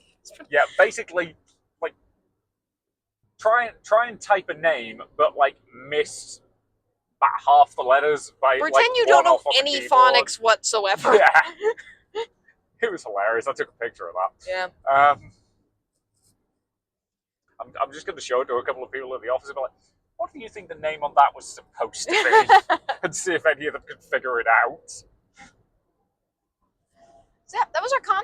Yep. Overall, the cosplay competitions seem at least competently run. I'm not a judge, so I'm not going to make any comments on judging generally. I just really wish that they could just give everyone awards. Yeah. Like, that's kind of where I'm at. Because, again, like, the standard was high. It was. And I loved Bridget's stuff, too, and there were, like, several other people I also saw compete who I really kind of wanted to win something that didn't. So, that's always the case, though. Oh, yeah. So, should we talk stuff we didn't do at the con? Yes. So, things we didn't do. We didn't hang out in the VIP lounge. We did not, nor did the VIPs. We did discover today that it did have, like, an open bar. Well, I don't know if it was open, but there was a bar. There was a bar. I doubt it was an open bar. And a foosball table. There was a foosball table. I don't know who would want to use that, but it was there. Yep. These are things a VIP lounge should have. We should put them in here. So yeah, we didn't do that. There was like the gaming tables. We never go over to those because they did have a tabletop area that was just in the main convention center, but that's a horrible place to have a tabletop area because it's just in the middle of there where there's so much noise pollution. Like that space was not busy all weekend. Yeah. Whereas again, like we've been to plenty of anime cons where the board gaming space is great. This was not one of them. I can find the schedule because it's not on the thing because now the con is technically over. Yeah. We did not do that. There were a bunch of panels we did not go to. We didn't go to any or the tap dancers like formal shows for noise complaint. Yep. Which again, that's the other thing I was going to say. Like Noise Complaint were doing a show after the Cosplay Masquerade. I'm not going to lie, I don't feel like they got a big audience for that because I'm pretty sure after the Cosplay Masquerade, most people were leaving. Yeah, this con does run weirdly late on Sundays. Most stuff for Sundays ends maybe at 5 at the latest. They were running till 8. Yeah, like the vendors hall closed at 6, but they did have events. They had that event up until 8, and that. I'm going to be honest, if your vendors hall closes at 6 and your Cosplay Masquerade ends at like 6:10, 6:15, that's the point to end your con. Like, I feel bad for Noise Complaint putting on that extra show because I don't know how many people went. I suspect it wasn't a lot. Yeah. Which I feel bad about because they're good. They are, and their stuff seems really unique and interesting. Yeah, like we might have been tempted to stay, but we wanted to have some time to just chat with our friends. I didn't go in the family zone. Didn't do speed friending, which they also had here. I kind of suspect it would be a lot less good than the speed friending we just went to, though. Yeah. They had that 3 days, though, so that's interesting. Yep. Didn't go to learn to play chess in the tabletop room. That's an interesting one. That was a thing. I didn't Yeah. even notice that. As usual, we don't go to the cosplay meetups just because it's mostly just taking photos as a group, and we Yeah. tend to not. Yeah, well, the main issue with that is those are always specific fandom related. Yeah. You know, so it's like the hell of a boss, you know, cosplay meetup, the Yu-Gi-Oh cosplay meetup, etc., etc., etc. Like, because you and I very rarely pick a costume related to a fandom that's actually represented at a given con. Like, the odds of there being a Wicked cosplay meetup yesterday were pretty low. Well, it's also like I like being like kind of more unique characters are standing out. If we go to a Wicked cosplay meetup, everyone there is going to be Glinda or Elphaba. Like those are the characters from Wicked. No one's going to be anything else. Somebody might be the wizard. No, they're not. I mean, is that the Wicked's the version where the wizard's a rapist, right? I don't know. Yeah. This is not the. I'm not going to say. Don't make me say this is not the rapist podcast. Like, just don't. I had to stop myself 6 times. But you said it anyway. I had to commit to the bit. There was some late night stuff because they're really trying to make this a late night con, so drunk video games was a common thing. The actual cosplay dating game, which might have been people actually hooking up. Or them trying to get people to and probably failing, because again, like, that's just weird. Wrestling was all 3 days, we just went 1. Yep. But again, like, those guys have a lot of energy and they terrify me. Mm-hmm. As they should. As they should. Hell, 1 year. So the last time we did the cosplay dating game, the question you asked them was, how would you beat up my, Small and weedy husband. yeah. They appreciated that question. Oh yeah, they had fun with it. There was a rave, technically. I have no idea how that went. Yeah. Anime raves are not actually raves. I don't know why they call them raves. It's just a party with LED music, or LD. You know what I mean. EDM. Yes, I'm bad with the phrases, but like Electronic dance. it's mostly just like strong bass music and people have glow sticks. It's not anything big. They probably did bad check though because they're paranoid about that. Well, so one of the things they do have at this convention, the GalaxyCon brings in with them, is the GalaxyCon lockers, which you can rent for probably way too much money. I did not check the prices. Where you can just like store your stuff. I mean, sure, it's useful, but I guarantee you they had a couple of events that would like deliberately not letting bags in to try and make you use them. They did have the stamp game where you like went around to different parts of the con and got stamps. Yeah, so most cons these days have a like con game that you can play that we've talked about before vary a lot in terms of their quality. I think we've been spoiled by like furry cons and steampunk cons that do amazing con games, whereas most bigger anime cons are just like go to things at the con. And this is even lazier than that somehow. Yeah, this is just like, yeah, we've set a bunch of stamps around of things that would be interesting, like the lockers or the cosplay lounge. And you can go around and stamp your thing and then turn it into win a prize. Yeah. It's very asinine. Oh, yeah. Oh, incidentally, honey, do you want to join the Galaxy Scouts? You're going to have to explain this one. Yeah, I am. So when we were walking past one of the con tables today, I happened to notice a bunch of flyers. Yep. And when there's a bunch of flyers at a con, I usually have a quick look, see if, what it is, and it's interesting. So the Galaxy Scouts is what they're calling their volunteers. So rather than just saying you can volunteer for this con... And generally if you volunteer a certain number of hours, you can get like half percentage off a badge or a free badge. Yep. But generally the amount you have to volunteer for a free badge is like 12 hours or something like that, which means you're spending an entire day at the con volunteering, and that's pretty much never worth it to us. Yeah. We're lucky enough to be in a place where we can just afford to buy badges. Yeah. And in this case, like, if you join the Galaxy Scouts as one of their volunteers, you can earn badges for working with different departments. I would like to reiterate, these people don't actually know why anybody goes to cons. And if you earn those badges, you could get exclusive swag, especially if you work multiple GalaxyCon events, because somebody's clearly going to travel from Oklahoma to Columbus to volunteer at a GalaxyCon. Again, like, that's the thing. there are a lot of cons that people travel for. This ain't one of them. Nope. Like, I'm willing to bet that the furthest distance anybody's come for this who wasn't being paid by the convention to do so is probably, what, like 2-3 hours tops? That would be my guess. I think there might be a couple outliers, but that would be the majority of people. I suspect most of the people who are coming to this con are just people in Columbus or people like us who are, like, again, going to Columbus is easy for us. It's an hour drive, yes, but it's an hour straight up a highway. Like, I don't have to concentrate on this drive at all beyond the level required for basic road safety. Like, I don't have to think about navigation because it's just get on the highway, stay on the highway for like 70 miles.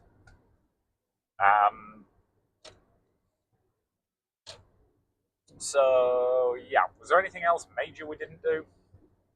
I think those were kind of the main things. A couple meetups. We didn't do photo ops. You heard Bridget and JP talk a little bit about what the celebrity experience is like, since we're not really celebrity people. Yep. Other than that, there are obviously some panels we didn't go to. I'm not going to name all of those because that's quite boring. Yep. And if you have a panel you want me to shout out, I will do that. Put in the show notes. Yep. There's a Law and Otaku panel. That's cool.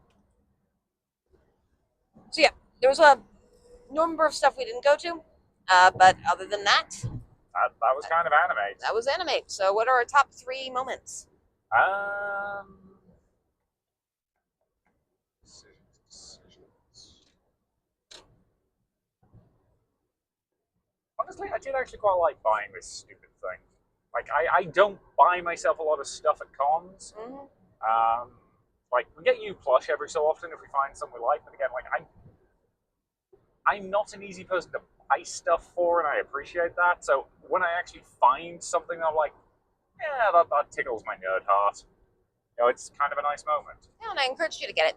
So, because sometimes it's nice to just splurge a little bit on yourself, and it wasn't expensive. Yeah, it was like $20. I'm perfectly happy with that for, you know, a cute little nerdy accessory. I think one of mine was taking photos as Glenda and Elphaba. It was a really big hit costume this weekend, and we made a lot of kids pretty happy, and that was pretty cute. So. Yeah, that was nice.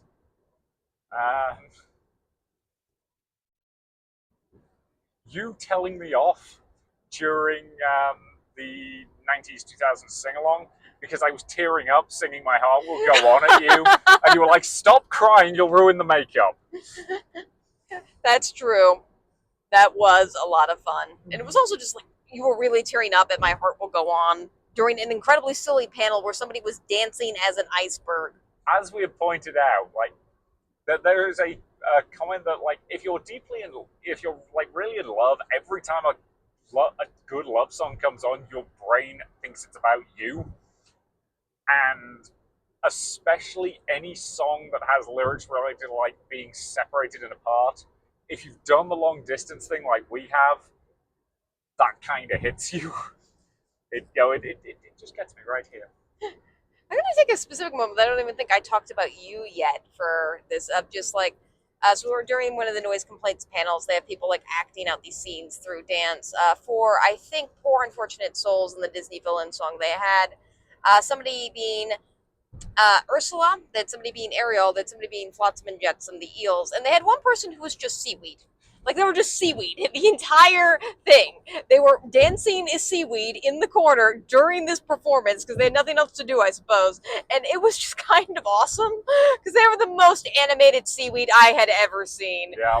So shout out to that person who was seaweed. That's valid. It just made me really happy.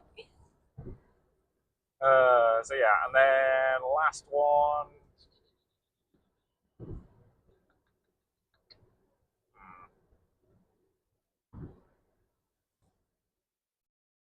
I feel like there was something on Friday that I Oh, look up the schedule. yeah.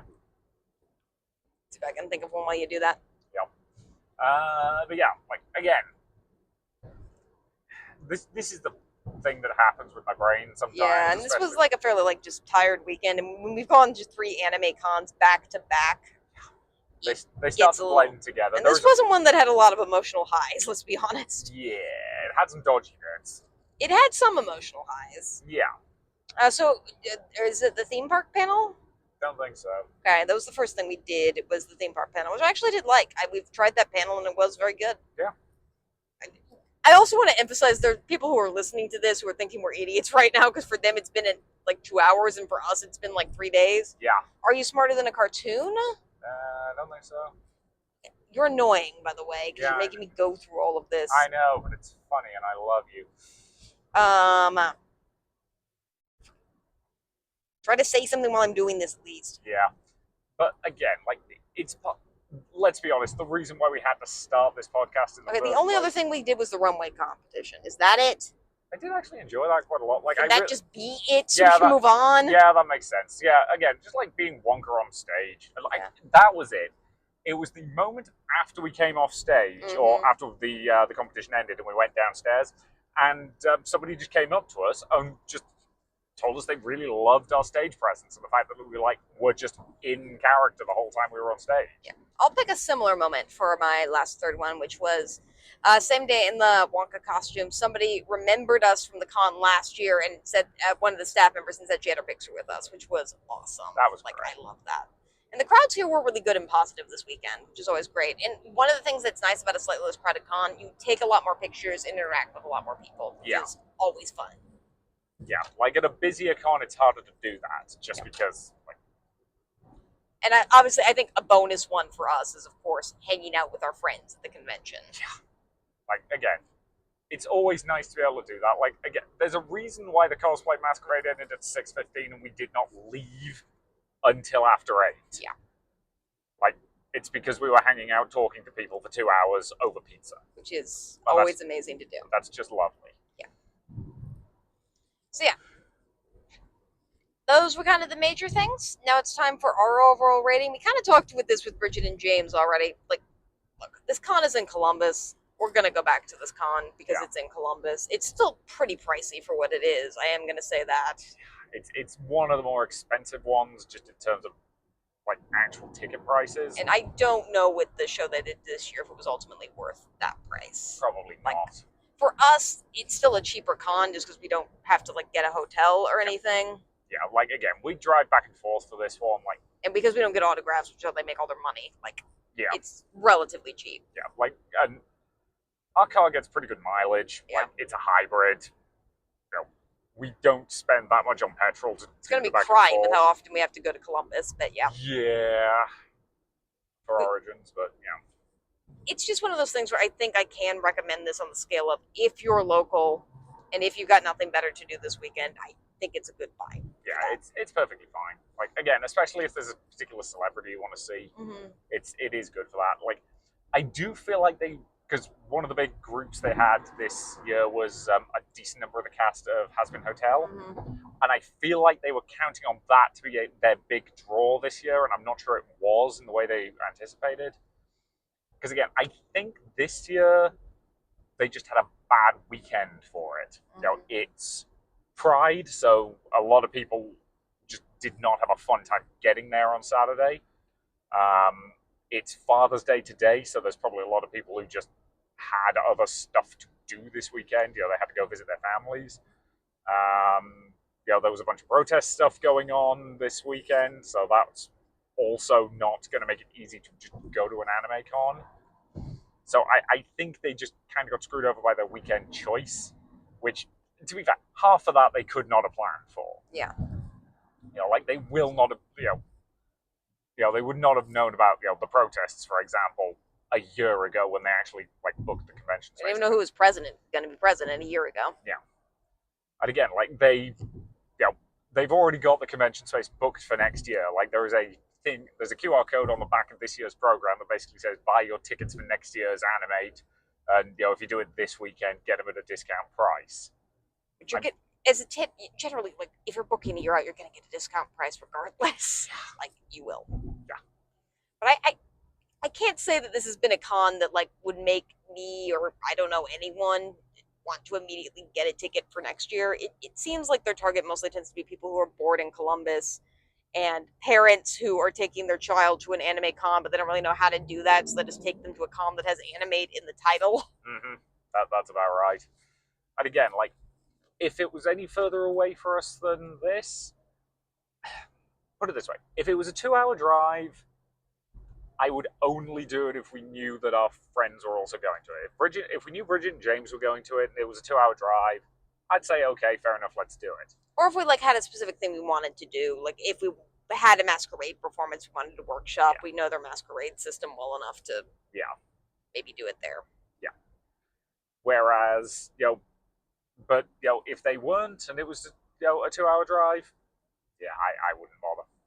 I will say they still somehow beat Fan Expo by quite a significant amount for me this year. Yeah, mostly just by like having rooms that you can walk into. I really appreciate that. Like that's a very big thing for me. Yeah. If I can just like walk into a room, I vastly prefer that over cons where I like have to fill out 6 forms to walk into a room. Yeah. Like again, you wanted to go to the Will Friedle panel. We ended up going to the Roger Craig Smith one beforehand just because it was in the same room and it made sense to go in, sit down, grab a decent chair, and then when people transitioned out, nick over and grab some slightly better chairs. Which again, fair and valid. Yeah. And it is a fun con to do that, and I do think it is a con where like if one of those celebrities was your favorite celebrity, this would be a great con to meet that person because there's not a lot of people. There's a lot of time you could have spent with the celebrity, and that would have been pretty cool. Yeah. But it's just not us, so. What you get? Okay, so we've talked for longer than we intended to. I'm so shocked. Yeah. Do we have any final thoughts? I do want to, I found it interesting that we and our friends did agree on, kind of the vibes of this con overall. Because with Colossal, I felt like we had kind of a bit of different opinions where we enjoyed Colossal more than our friends wound up joining Colossal, which is fine. People can have different opinions on a con. So, but I do find it interesting that we seem to have a similar view of this con. Yes. Particularly because we like to do fairly different things. Yeah. But again, there's some stuff we do both enjoy. But again, they are the kind of people who will happily wait in line for an hour or two to see a celebrity if it's a person they're interested in. We don't tend to bother with that. They don't go to quite as many panels as we do generally. Whereas we will, we like to fill out our schedule with lots of stuff, and we do quite often go to different kinds of panels. Which is part of the reason we wanted them on the podcast was to get that slightly different opinion. Yep. So yeah. So I think that's about all we have to say. Unless you've got any final thoughts. Go on that one Sonic dude for remembering everyone who's ever talked to him's name. Roger Craig. Yeah. I love the fact he can remember the names of all the random audience people and you keep forgetting his name is Roger Craig Smith. Yeah, which is it's 3 of the most boring names possible. Well, that's together. why I keep forgetting. So yeah, we'll be back in 2 days for Origins. And that one we're breaking up into parts because there's no way we're getting through that without breaking it into parts. It'll probably be like a 4 or 5 part series. Yeah, I think our rough plan for that is record an episode for each day and call them because you may have noticed I number this podcast. So this is episode 14. Well, it was 15. 14, 15. Yeah, I think this is 15. So yeah, that one's probably going to be labeled 16 A, B, C, D, and E. Yep. Because there is no way we are fitting everything in one episode, because that's going to be a long one. And we will have a new special guest. Yes, we will have our friend. And we need to double check how that friend wants to be referred to. Yeah.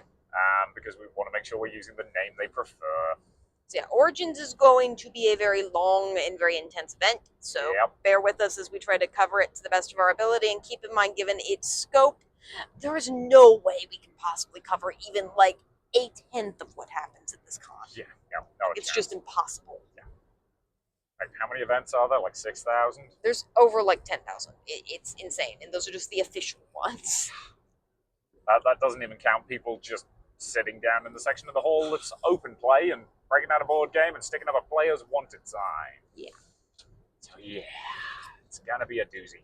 So thank you for listening to this. As a reminder, corporate cons do tend to be treated with a little bit higher standards, so that's why we're a little bit harsher in our review this week. Yep. But we do want to emphasize that the panels and events we went to were largely good. It just feels like everyone's kind of tired. Yeah.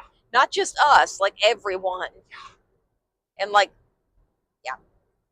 you get one forcible scream for cons, and I'm somebody who loves screaming. I got tired of screaming this weekend, and I never get tired of screaming. I do. You get tired of screaming before you start screaming. Yep. You get like one half scream out of me, and then my voice rebels. It's great. Yeah, your voice does crack every time you try to scream. It's kind of impressive. So thank you very much for listening, and we will see you in like 2 days. Yeah. Here we go. Have fun. Brace yourself, kids.